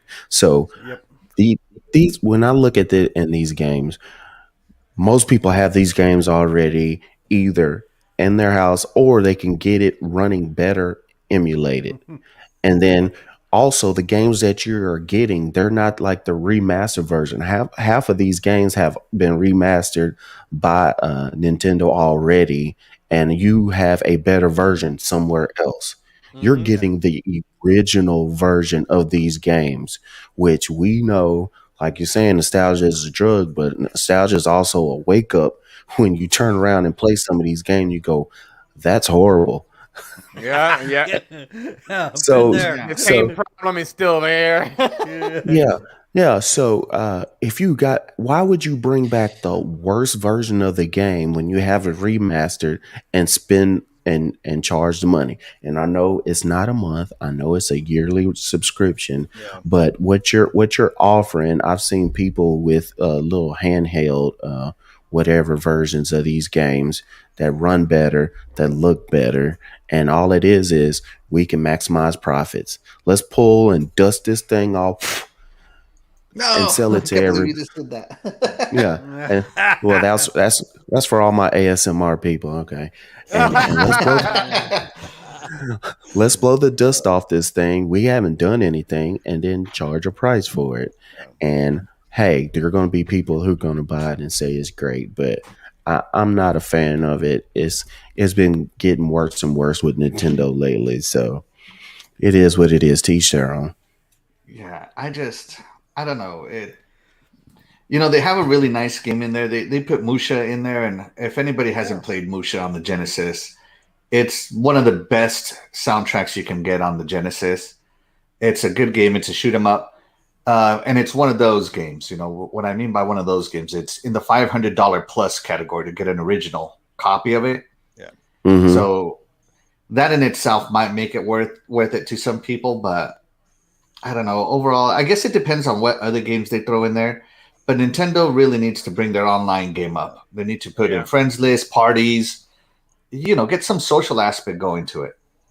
Oh, let's my not opinion. forget about the atrocious cost to buy the N64 Switch controller and the Sega Genesis Switch controller. $60. 60 Yes, bucks yes. for And old this- ass controllers. Oh, Just to make it my wireless. God. Just to make it wireless. And this is what I'm tired of too, is people saying, which some of it is true. I'm not doubting their feelings. that the Switch is portable, so let's not worry about their online, because you don't have Wi-Fi when you're riding on the bus in transit to work. Yes, that is true. But there still is an overwhelming percentage of people who play the game only docked. And if it is not docked, they're sitting on their couch.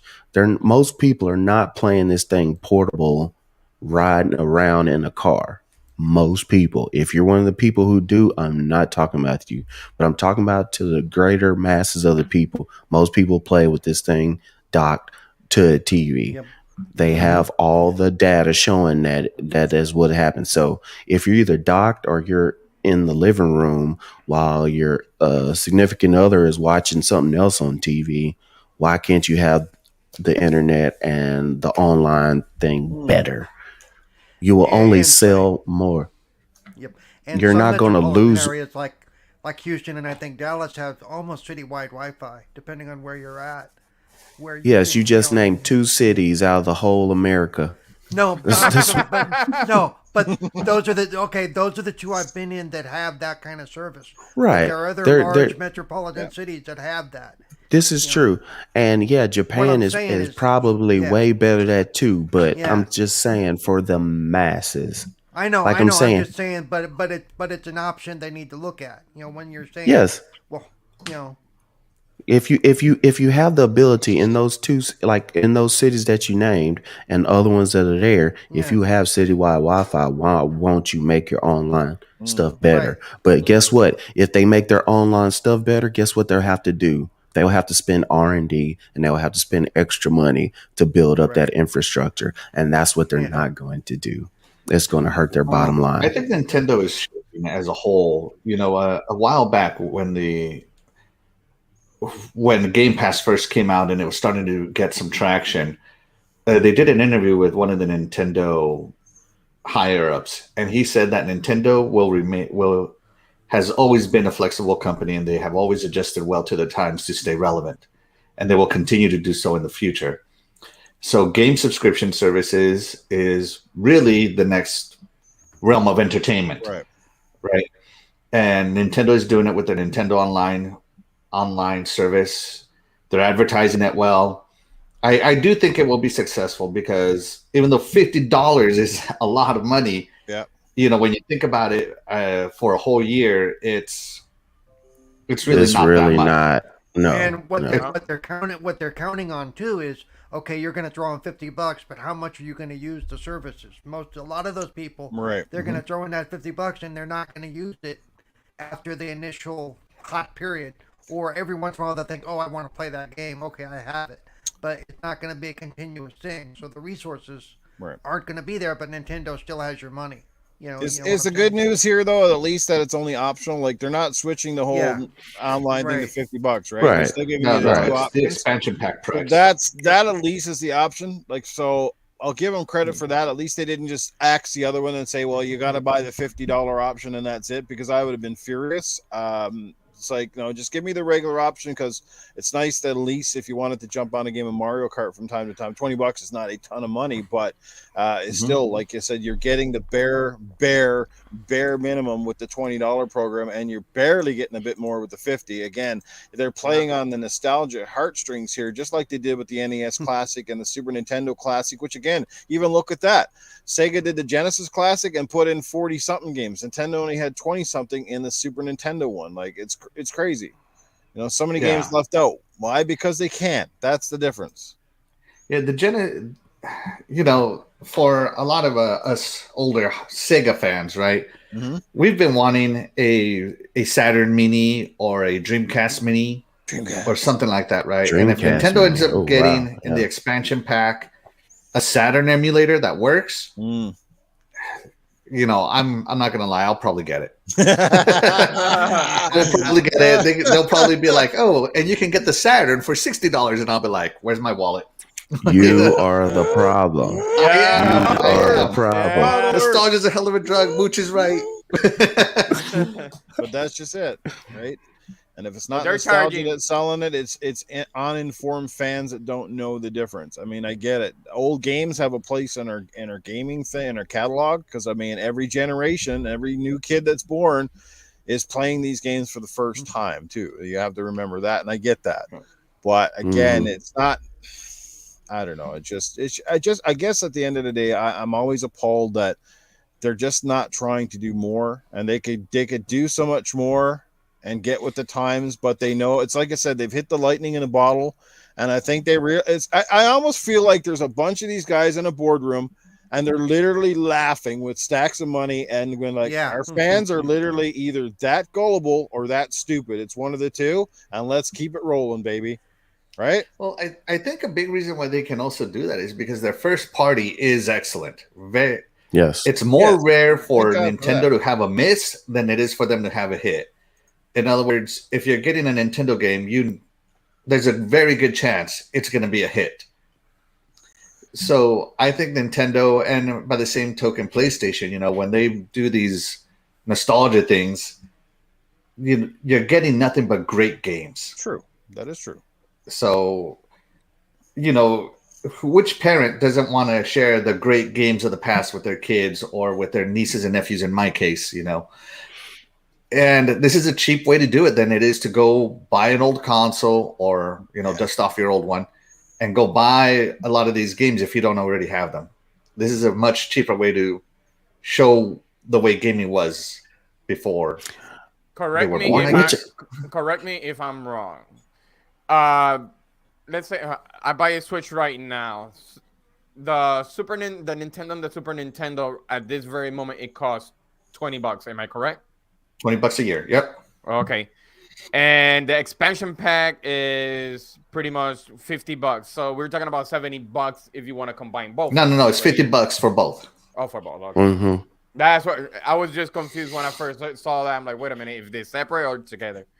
But I've seen both totals floating around too, and I wasn't exactly sure how that was working. Right, because I'm like $70 for a year. Forget that. Give me the Switch and start burning it.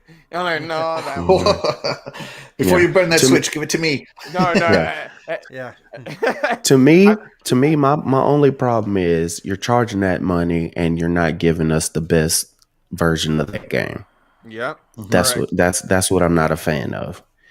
When we know you have it on other systems that have had it, and we know it's in the catalog somewhere on a server somewhere. Yeah. So why not give us? It's in the vault, so they can pull it out when they want to. For a month. Right. Get it now. Get it now. Or like they be doing lately, they be doing remakes and pretty much charge you at full price. Right.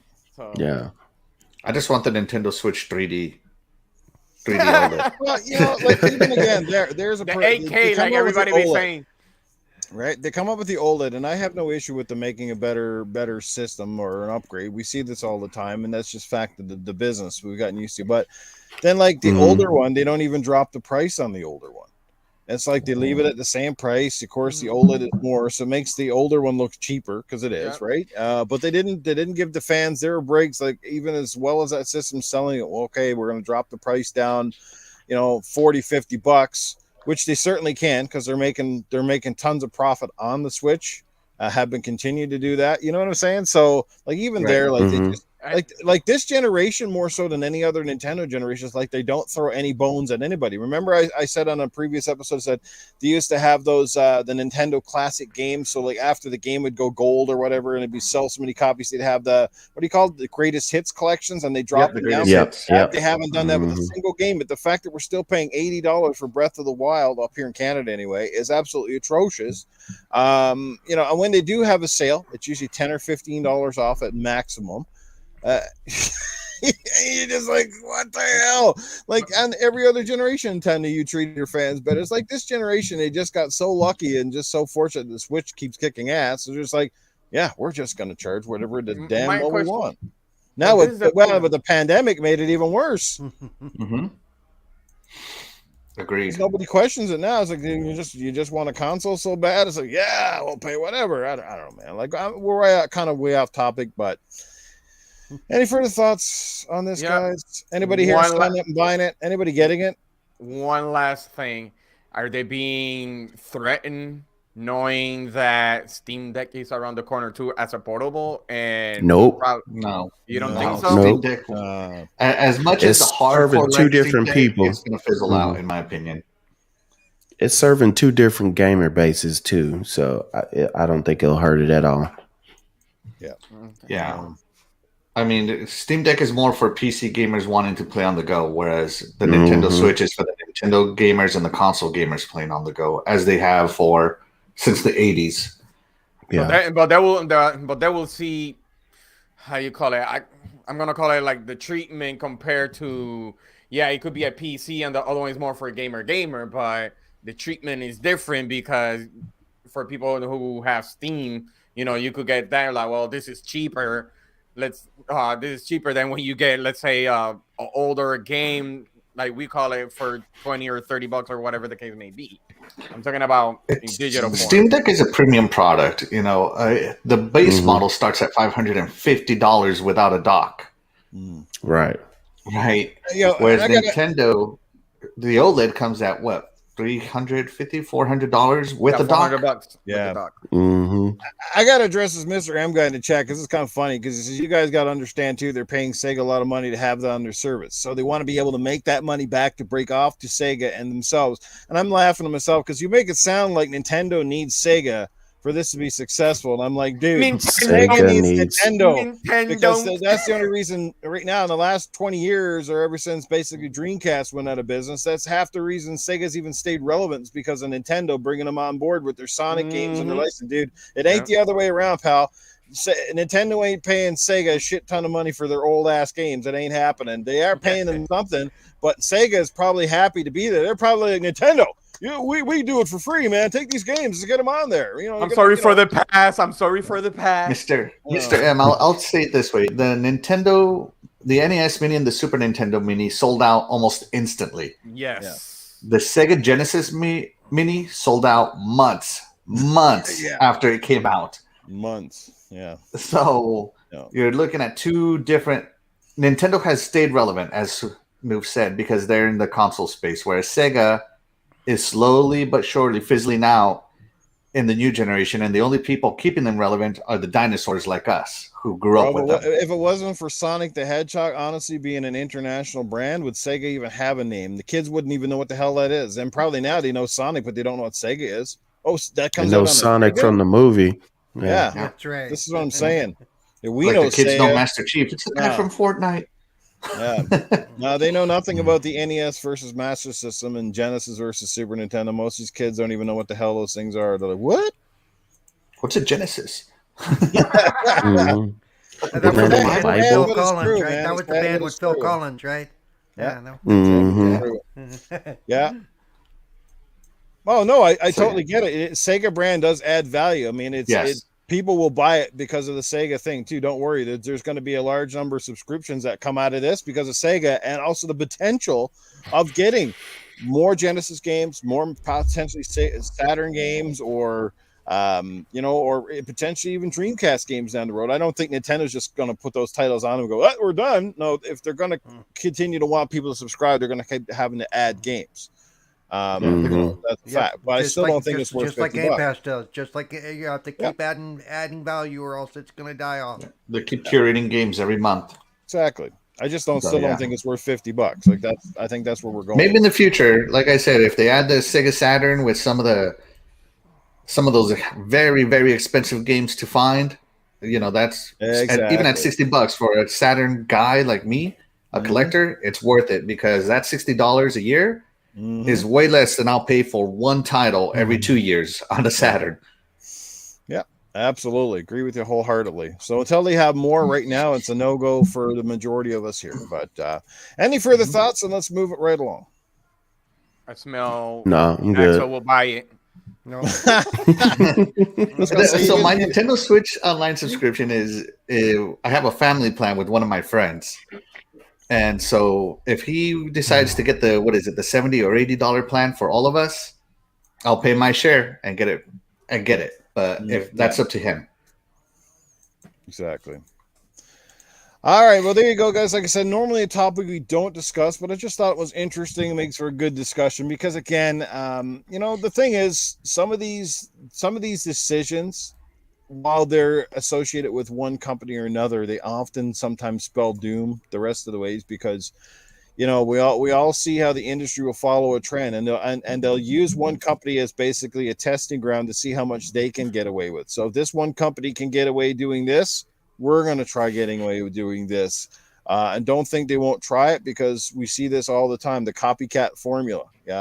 We see this right now with the streaming services. Everybody's trying to copy each other and trying to see what hits and what misses. And again, it's our wallets that are on the hook for this. So I'm just saying, it's your money. Spend it how you like, but just think about your purchase. This is what I ask people to before you jump straight into the deep end, because sometimes you jump in thinking the water is great, but you drag everybody else down with you.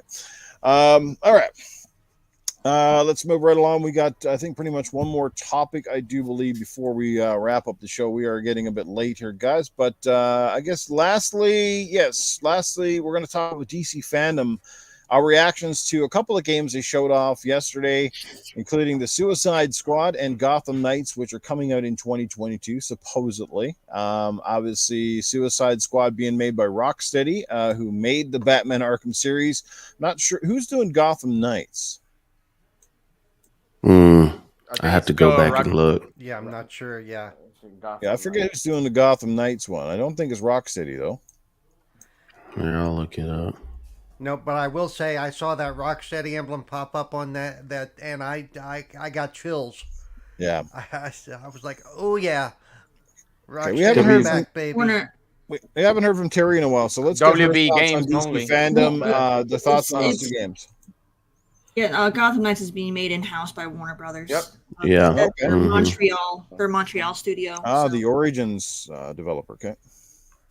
I mean, I think they look great. I'm a big DC fan myself. Mm-hmm. I'm definitely looking forward to playing them. Mostly Gotham Knights. I'm not really a big fan of Suicide Squad. I like old school Suicide Squad, not this new age thing that they started like a year ago with the movie base.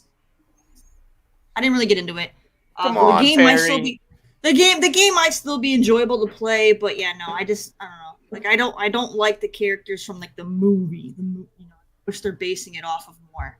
That's not my thing. But Gotham Knights looks fantastic. Everything that they've been showing us has just been a lot of cinematography, so we don't really know how it's going to play just yet.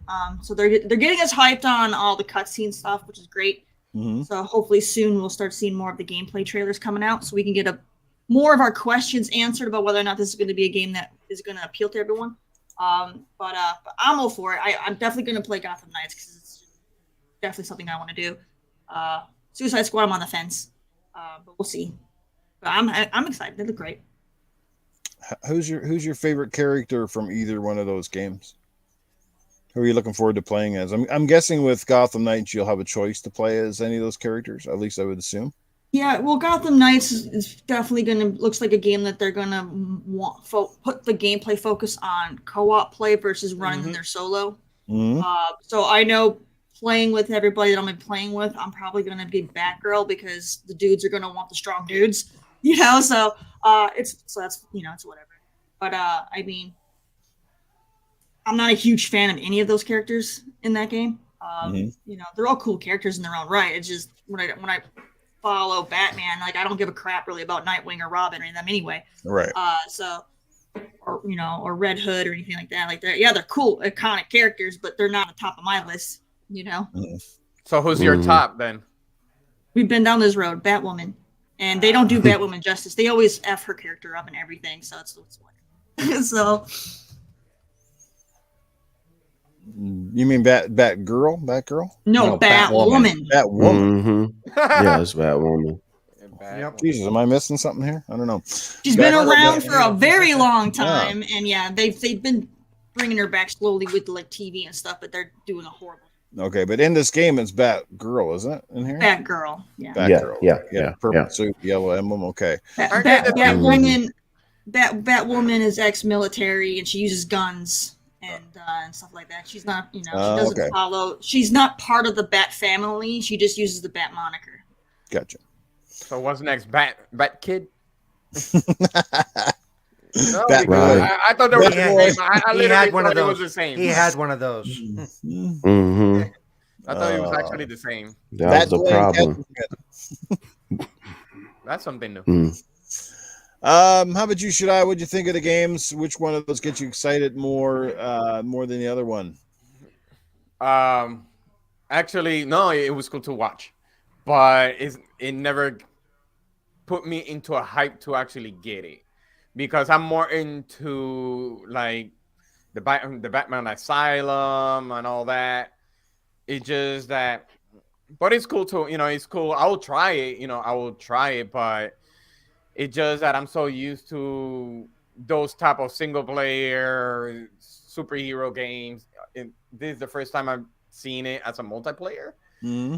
But it's really cool to watch. It's really cool. I was really hyped for Suicide Squad 2. But let's see how it goes when it comes to that. That's I don't want it to actually happen like Endgame when it comes to superheroes like that. and it comes out, really horrible. So that's one of those that I'm gonna wait and see how it's gonna happen. Gotcha. Let's let Mm-hmm. Scrub Nurse get in here and give his thoughts because I think he's got to take off here right away, Mhm. so he can let it do his thoughts and then do his outro. Scrub. Yeah. Thanks. Suicide Squad. They keep showing cinematic trailers, no gameplay, so all CGI. So it's funny. It gets the kind of style of like the movies are, but I'm not kind of really on that. Gotham Knights with the quarter vowels and the way they're pulling it in, and just the voiceover with with Cobblepot.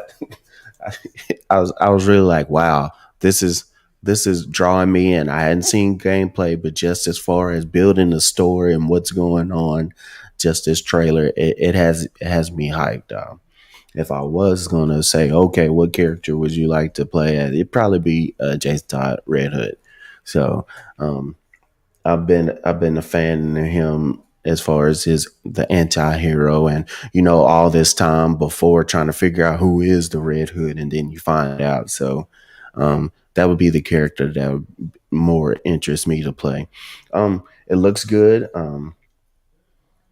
I think if they can nail the story right, I think this can rival most of the Arkham games, because I'm pretty sure they're going to keep the same gameplay. I hope they do, from all the Arkham series. If they can have that Arkham series and have a better story with the Quarter Isles, I think it can be a hit. So that's what I'm really Minus the jumping on and driving. happy for. No driving. I want no driving. I still want some driving, but yeah, not driving the whole. Yeah, not driving the It whole could be time. It could be a motorcycle, something simpler. Yeah, I'd most of rather the a cutscene. side family uses motorcycles. Yeah, so True. that it, and I have to leave you guys. Yeah, it's 10 o'clock, so this is my weekly bow out. You can hit me up on Twitter, ScrubNurse3. On Xbox at Scrub Space Nurse, and then just DM me, find me, play games. Back for Blood's out. There'll be more multiplayer games out, so that's what I love. So just another great Sunday to hang out with you guys. Good morning and keep it on. Y'all have a good week. I'll see y'all later. Always great having you here, Scrub. And again, guys, make sure you catch yeah. you on Wednesday nights with Gaming Beyond the Box and the crowd over there. It's great stuff. Bye, Scrub. All right, brother. See you, Scrub. See y'all later. Please do not blow again. That was bad. Okay, who else wants to jump in here and give your thoughts on these two games? We got who hasn't had a chance to, obviously, Cerebral. You said you got pretty excited when you saw the Rocksteady logo. So yeah. I think you're leaning on the Suicide Squad. Yeah. Oh yeah. And I'm of the two. I'm actually probably looking forward to the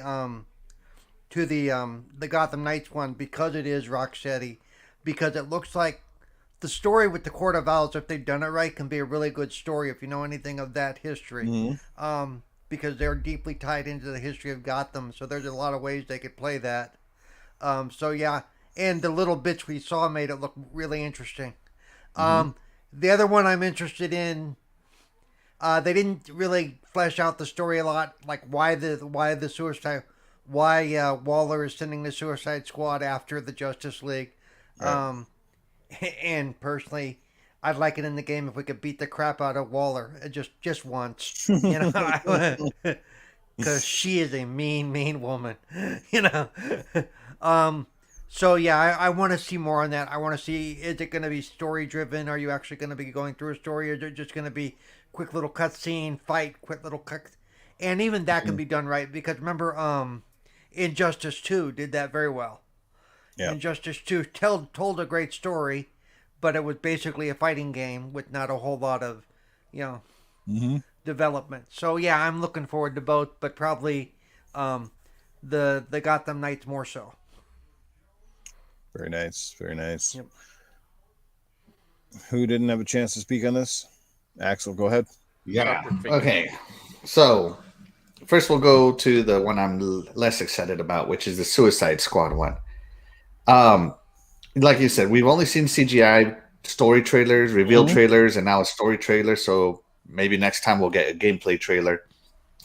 But it looks, from what I can see, it looks like Brainiac is involved based on just the color scheme, purple, the spaceship with the nice silver on it. Mhm. And he seems to have taken over the Justice League. So, that very much fits the comic books that Brainiac is able to control his minions. And the Suicide Squad is out there to kill the Justice League because, well, they're working for Brainiac. That's what I kind of put together on the side of my piece myself. It was a hilarious trailer, so it does have good writing. I especially love the ending part where they kept zapping the penguin. That was hysterical.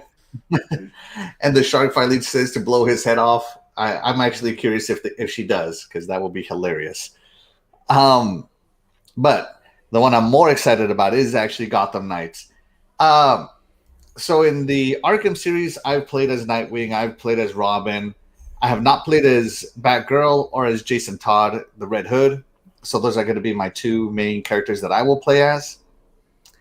And it features the Court of Owls, which is a fantastic story in the Batman comic books. They can field fighters that are just as good at martial arts as Batman is. They are just as good at detective work and being stealthy as Batman is. They are very dangerous to him, and he's technically never been able to beat them. Every time he thinks he beats them, he really doesn't. Mm-hmm. And they plan it to be that way. It's almost like he's a puppet to them. So if they can pull off this Court of Owls story really well, I think it's going to be great. I don't think he's dead. I think he's trying to play the Court of Owls, and he's going to come back to life sometime. As I don't know how you could kill off Batman, and if it is anything like the comic books, nobody ever stays dead forever. Yeah. So, I do like that they put in several Talons in there. The regular Talons, the shield Talons, to put in some enemy variety. They took some liberty on that, as they don't really exist too much in the comic books. Mm-hmm. But I do like to have some nice variety there. And it looks fun. It looks more, especially the co-op. Who could you have imagined playing Arkham Knight, Arkham City co-op? That's going to be fun. I'm definitely going to run this game co-op with anybody who wants to run with me. And as I said, Terry, you can keep being Batwoman or anybody else, but I'm probably going to be Red Hood just because I haven't played him. So yeah, I'm really looking forward to it. And Gotham Knights has me more hyped. I've been more hyped for Gotham Knights than for Suicide Squad the entire time. Absolutely. All right, and I'll just end out by saying, yes, when it comes to the two games, first of all, both studios have some fantastic pedigree. You got Rocksteady taking over the Suicide Squad, so we know we got the top-tier Rocksteady team, and they've been hard at work for many years. It's been a while, so we can't say that this game's been overly rushed out, because it has been in the oven for quite some time. It's been a long time since we saw Arkham Knight, and based on what Arkham Knight really was, which I thought was a fantastic first entry into the into the Xbox One PS4 era, I expect much the same here. But the difference between, like I said, I just can't jive with the Suicide Squad characters that much. Like, nobody really stands out, and I'm like, man, I want to play with them. I mean, the shark guy looks kind of fun, Mr. Shark, whatever the hell he's called. See, that's just it. I don't really have much connection with Suicide King Shark. Yeah. If my anticipation for that game is simply because Rocksteady's behind it. If it wasn't, I don't know if I'd have any. I will go up tenfold if I'm able to at some point in the game play as Superman himself, but I don't think that's the case. I think he'll probably be there as a character again that you may have to hunt down. Kitty. Hey, if they brought in Sylvester Stallone to voice King Shark, more even better. That would be awesome. Yeah, I think part of it when it comes to Suicide Squad is they're like B-grade villains. Like, they're like, people like them, but people don't love them. If you were to get people to play like Joker or Poison Ivy or anything like that, people are gonna lose their minds. But it's like, Captain Boomerang, who gives a flip? Exactly. Captain Boomerang I don't think he's a B-grade villain to the Flash. He's actually one of the bigger ones. Right. Yeah, and obviously Harley Quinn is now one of the greatest villains in the Rogue Gallery. Yeah. And who else did they? Deadshot is not B-grade either. No, But King that Shark- would definitely not be great. When you compare them to like Joker, they are, because Yeah, but Joker's when you look at the roots of the Joker Suicide Squad never been about the grade A villains. You know. I know, because they're a B team. No, because Amanda Waller thought she could control the B team more than she could control Right. the A team. Yeah. Yeah, they're a bunch of loose nuts for sure. But they're obviously more of a misfit, rogue, Right. sense of humor kind of squad, and I think that's what they're going for. You can tell by the trailer again, like they don't take itself too seriously, which is cool. But getting over to Gotham Knights, I'm more hyped for that one, obviously, because it is more of a traditional sense Arkham style game. Still so, for the most part in that kind of universe. I highly suspect that, like you said, Batman is not dead, and he will probably make a return at some point in that game. They will just keep that highly under wraps because I think they would want fans to be super excited when that final moment comes and he appears, and you're like, oh my god, there he is, the Batman. So I'm excited for that. Definitely want to try out Nightwing, Batgirl. Those two stand out to me. Deathstroke's a character I would love to play as at some point. I think Deathstroke's really cool. One of the top DC characters in the last so many years. I like him a lot. The Arkham Knight's pretty cool too. He was in the actual Arkham Knight game. That's another character. It's pretty cool. So yeah, I think both games are going to be awesome. Hopefully they do them justice, and hopefully, and Godspeed, I hope that they've learned something from watching the Avengers game fall flat on its ass, that they do not try to pull any tactics like that. I don't think because of the publisher they will go in the same route, because it is Warner Brothers, who has some sense of integrity, at least to this point. Unlike Square Enix and Activision and these guys who are starting to just leech fans, and they don't really care about the content. It's just about how we get those constant microtransactions. But yeah, I'm excited for both of those games. And let's last part we're going to end out on, guys, is let's just quickly, we can't talk about them all, but I did want to bring up the Batman, because obviously there's been a lot of controversy with the casting, Robert Pattinson taking over the role of the Dark Knight, the look. How did you guys feel about that movie trailer? So first, we've got to see a good gist of it. It definitely feels very dark, very aggressive, a different take on the Batman itself. Obviously the Batmobile, everything feels a little more grounded in reality per se. How did you guys feel about it? And let's go around again. We'll start with Coolcat Terri. Any excitement for this one? Do you feel this movie is going to be a hit, perhaps a miss? Is Robert Pattinson the man to wear the cowl?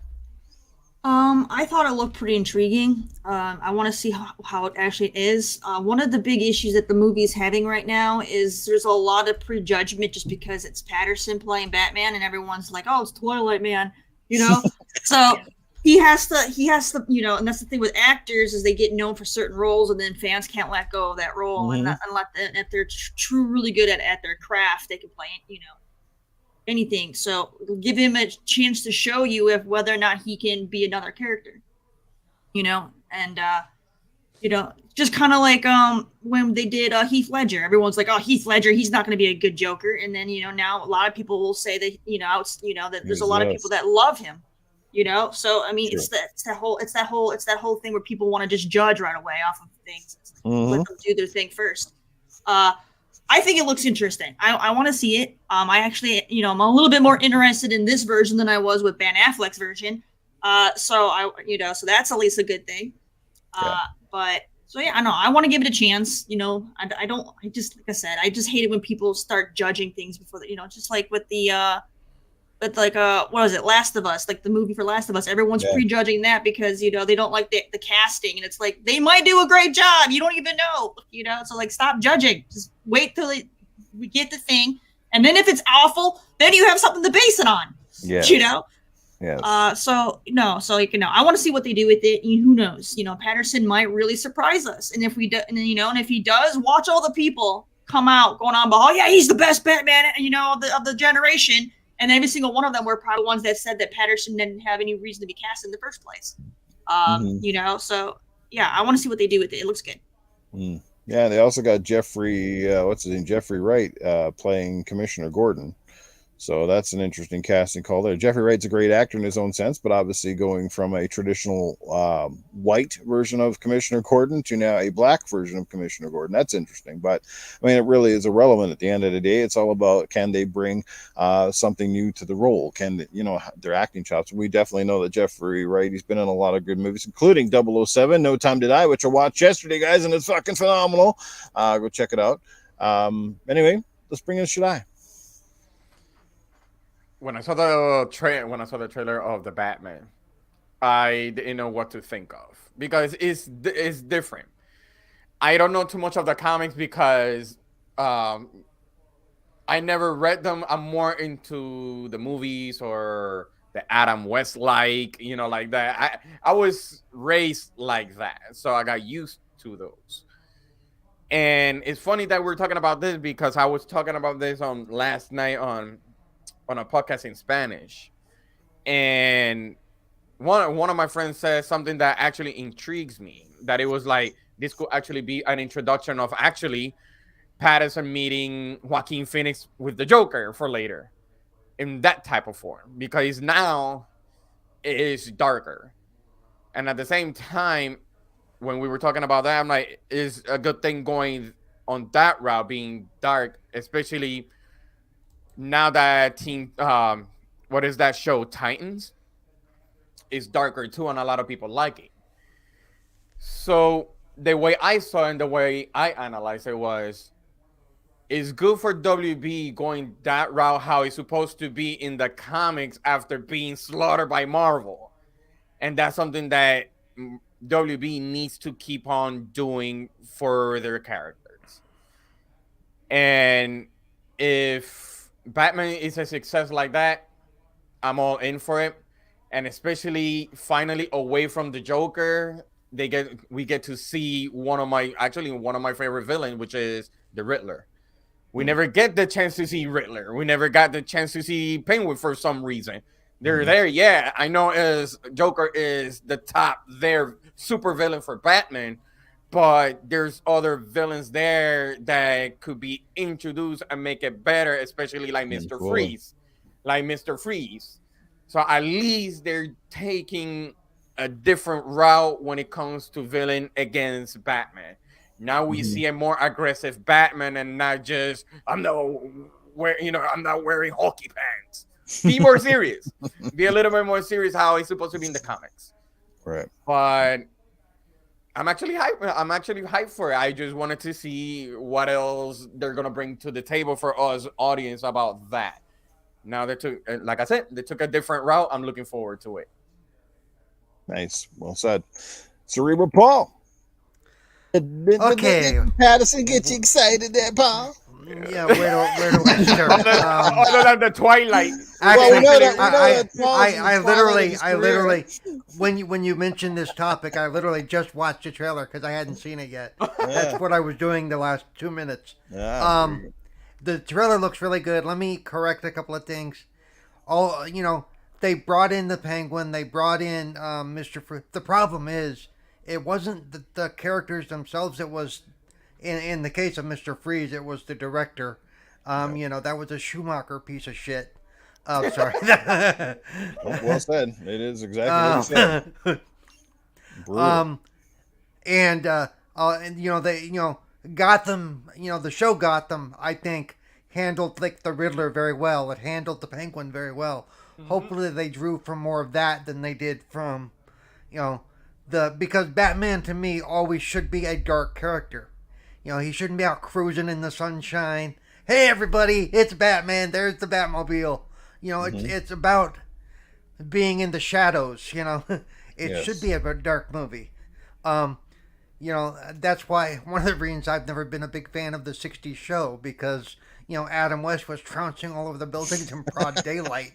What the hell? Yeah. Most of the scenes are in the daylight in that show, yeah. And if, as far as Pattinson being, can he come from Twilight and do this, I've always jokingly said, well, we know he has brooding down. Because, man, he brooded a lot in Twilight. Anybody remember Mr. Mom becoming Batman? That was a big deal when Michael Keaton became Batman. Yeah. because he was known for his comedy chops, and all of a sudden now he's the Dark Knight, and the reaction was the same. What the heck, but much worse. So, and from the trailer I just saw, it looks like he does a pretty good job. Yeah. I mean, and I do like the fact that they brought in the Riddler. Hopefully, it's a very dark Riddler. Yes. So I'm looking forward. I'm Paul actually Dano hyped more is for it the now. Riddler. I'm hyped more for it now than I was before I just watched this trailer. Yeah. You know, and a lot of it was good? I'm sorry. And a lot of it does have to do with my preconceived notions of Pattinson from Harry Potter and from Twilight. Harry Potter. Because or whatever. He did some other movies too that were very, where I know. it was nothing like this. And I thought it was one of the Potters that he showed up in, but maybe not. No. But there was something else that he showed up He in. was in a Potter movie. See, I was right. So screw you, Newf. When was he in a Potter movie? When? Where? So He was I believe his name was Diedrich or something like that. He was one of the older guys in the Wizard tournament. Yeah. And he ends up I dying. remember that. Jesus, now I gotta go back and watch. Yeah, he was. It wasn't a major role, but he was in there. Okay. Well, I owe Paul an apology if that's the case. An apology. There we go. We need a new segment. Apologies. Yeah. That's right. Yeah. Okay. Cool. All right. So, but yeah, I'm actually looking forward to it now. We just gotta wait till March of next year now, which is not that far away. No. So. All right, Axel. Wrap it up. I'll give you my 2 cents, and we'll close the show. All right. First off, the Batman looks great. The Riddler, hopefully they do him justice as the serial killer that he is. And I really loved the scenes we got to see, especially the car scene where he's like, "Oh, I got you," and the explosion comes out, and here comes the Batmobile, and he smashes into him, and he steps out, and the fire's going off in the background, and how he uses he's really into his fear symbol, the symbol of fear. I really enjoyed that part. Yeah. Overall, I think it's going to be a great movie, and I'm definitely there day one. However, all that being said, Robert Pattinson has not sold me as Batman at all. That scene where he hits the glass and he's yelling, and he's supposed to be showing rage, that's not rage. I don't know what that is, but it's certainly not rage. It's just a tame rage. Yeah. Tame rage? What the heck is that? I don't know what tame rage is, but I'm looking at the scene right now to make sure. Not too extreme, not too low. Yeah. A kinder, gentler rage. Yeah. That's right. That's right. That's sparkling rage. Batman, so, I'm thinking of an animal type. It's a bat, so it's a tame one. Everybody does rage different, though. Some people throw a chair at somebody, and other people just kind of walk off. So I mean, but I don't know. Rage could be, it's everybody, does their emotions different. Sure, but if I saw Batman hitting the window looking the way he was looking, I wouldn't feel fear. I would feel laughter. Just saying. I think you'd feel more laughter if he was the the walk off the scene type, and huffing puffing off. You know what I mean? Yeah. I don't know. As that part of the movie, maybe that might be the worst part that they just showed us, and the rest of it, Robert Pattinson will knock out of the park. Oh, Dreadpool got a tantrum. There you go, tantrum. It's an adult tantrum. It's a little tantrum. Yeah, it's a tantrum. Well, he got it. It looks like a baby tantrum. Just saying. Or not on the floor. I'm mad.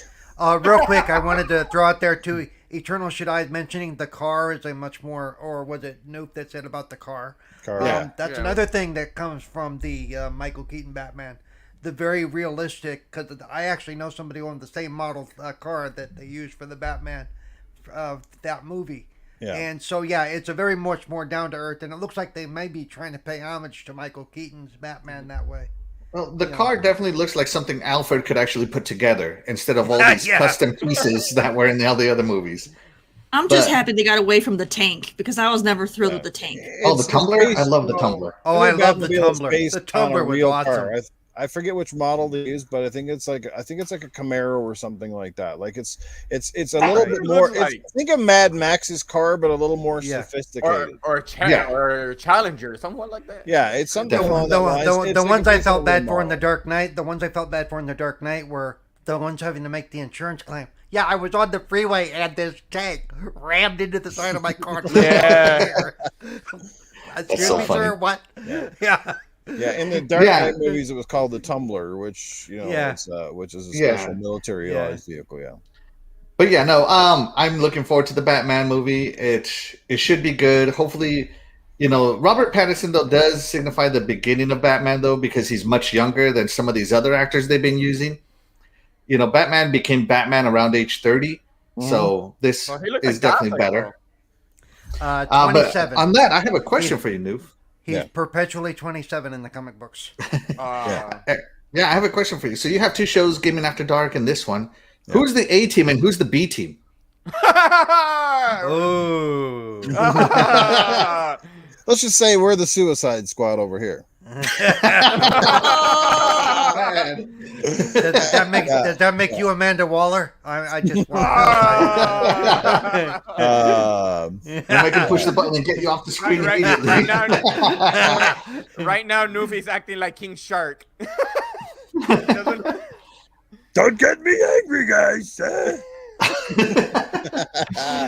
all I have to say with the Batman on that. Okay, all right. Look, personally, and I'm going to go like with Coolcat Terri, what she said is one thing I've learned over the past few years is I try my best now not to typecast an actor or actress or whatever for any of these particular roles. I try to forget about what they did prior to. Personally, I've probably only seen about 20 minutes of the Twilight film, so I wasn't overly perplexed that he came from the Twilight. I certainly knew that's what he made his name to fame was in that, as well as Kristen Stewart. But I've seen enough stuff with Robert Pattinson since then that the show that I've known he's got acting chops.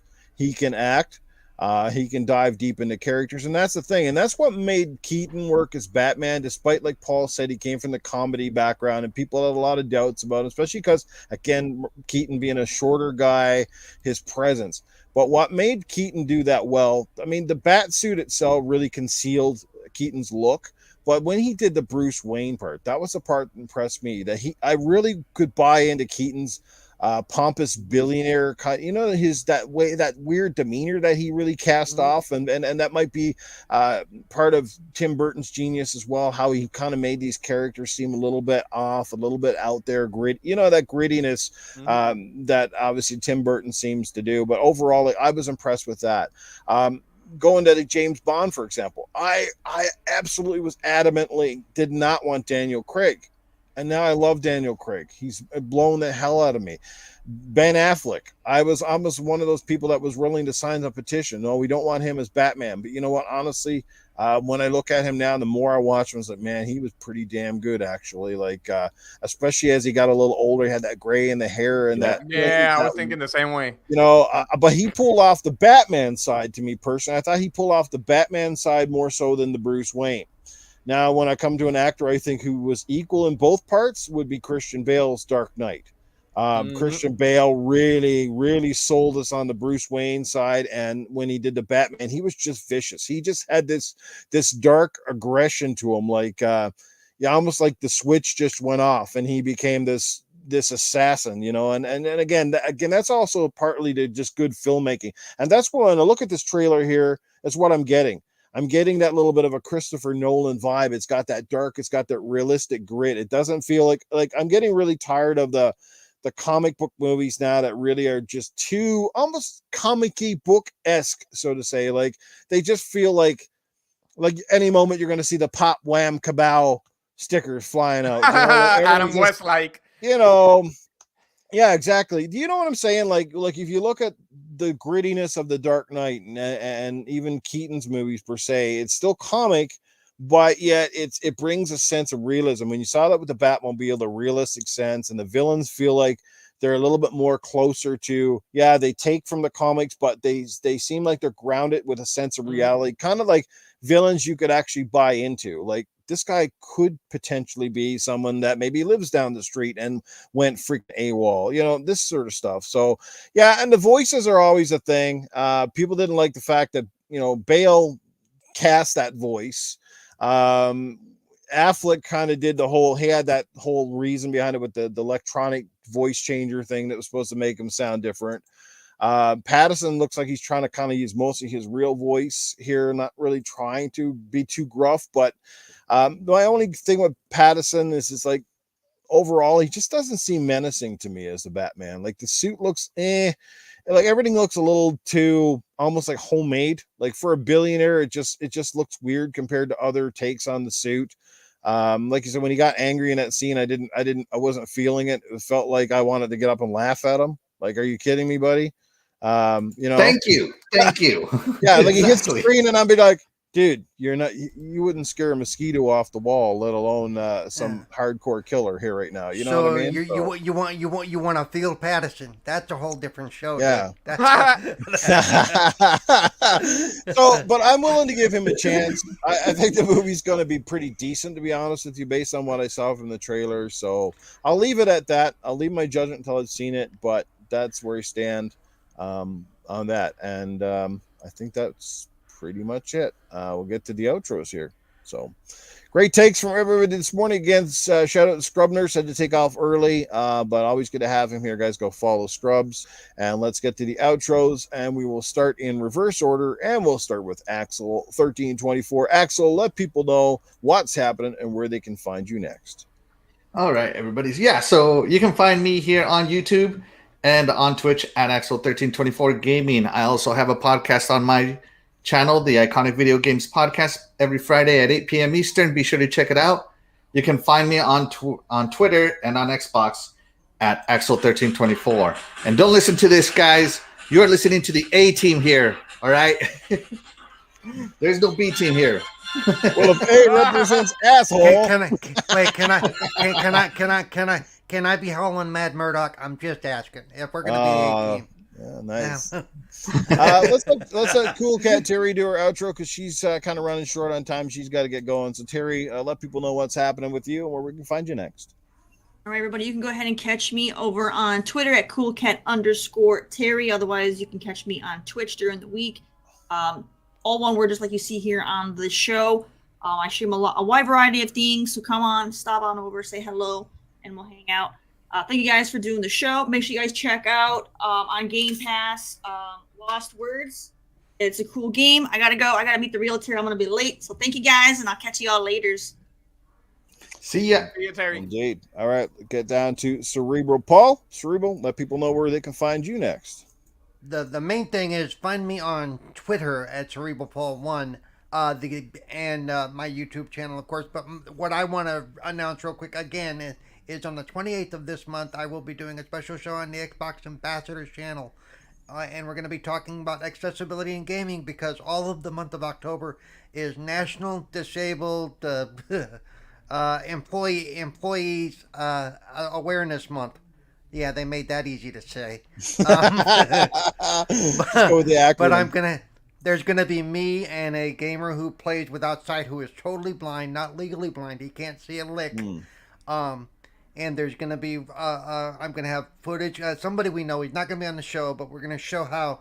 I actually have footage of how Graphic God plays with one hand. He literally sets the controller down and does everything one-handed. And then we're gonna have a couple other players. One who's a quadriplegic who uses the accessibility controller and some of those blowing controllers where you blow and whatever to get the things to move. Please join in. If you have questions, we want your input. We want to let you know what's going on. This whole month has been doing a lot. Microsoft's been doing a lot, of course. So again, that's on the 28th from noon to 2 o'clock Pacific time. Yeah, that's right. I had to think. Or from 3 to 5 Eastern time. And so go to the Xbox Ambassadors Twitch channel and save it now so you have it and you'll know when we go live. But again, follow me on Twitter at Cerebral Paul 1 for all that information. And last up, let's get to prisoner 6526 from Cell Block C. The showers are now opened. You must get there in 15 minutes or otherwise. Colonel Shaddai, where can people catch you, brother? I know you're not gonna find me on the shower. So people can find me on Twitter at Eternal Shaddai. Also, the same is my gamer tag, as you can see there on the screen, on the Xbox console. Also, I do podcasting in Spanish called Cultura de Mancos on Facebook Gaming, and now on YouTube, and pretty much everywhere. Oh, also, I'll be streaming on Twitch at ETE or whatever you want to call it, abbreviated for Eternal. And Shaddai, you could find me there. Yesterday, I actually streamed Back for Blood with Newf after we got murdered so many times in that game. It was funny. It was actually good. It's great times, and that's what it's all about, man. Gaming's about having fun and shooting the shit with your buddies, and that's why I love it so much. It's great. Yes. All right, you guys know where to find me. Always in the gutter. Yes, Newf Nukem pretty much everywhere, and back here, next week with this fine cast of characters. And since I've been self-proclaimed this is the A team, then you will find me with the beautiful team over on Gaming After Dark on Tuesday nights. So that's 10 Eastern, 8 Mountain Time, and back here with these crowd on next Sunday. We're looking forward to it. Looking forward to having some more guests on the show and all that good stuff. This was a dynamite show again today. Once again, thank you to my panel. Thank you to the amazing chat who's hung out with us. Dan the Man, Cunningham, Timmy, Tony Grasso, Casket Repair, all you guys, man. Doggy Dog hanging out with us each and every time through the whole show. Dark Queen Gaming, Dreadpool, HTK, Fastback. Man, the list goes on. You guys are fantastic. The wise ass gamer. I mean, the wise old gamer was in there too. Yeah. The wise old gamer, Dragonheart Yobi hanging out with us. We saw Dragons TV, Mr. Lemon in the house. We have phenomenal guys. You guys are great. So again, once again, thank you so much for the love and support. We'll hope to see you back here again next week. And until then, guys, have fun and take care. Keep gaming. Keep it real. Bye, everybody.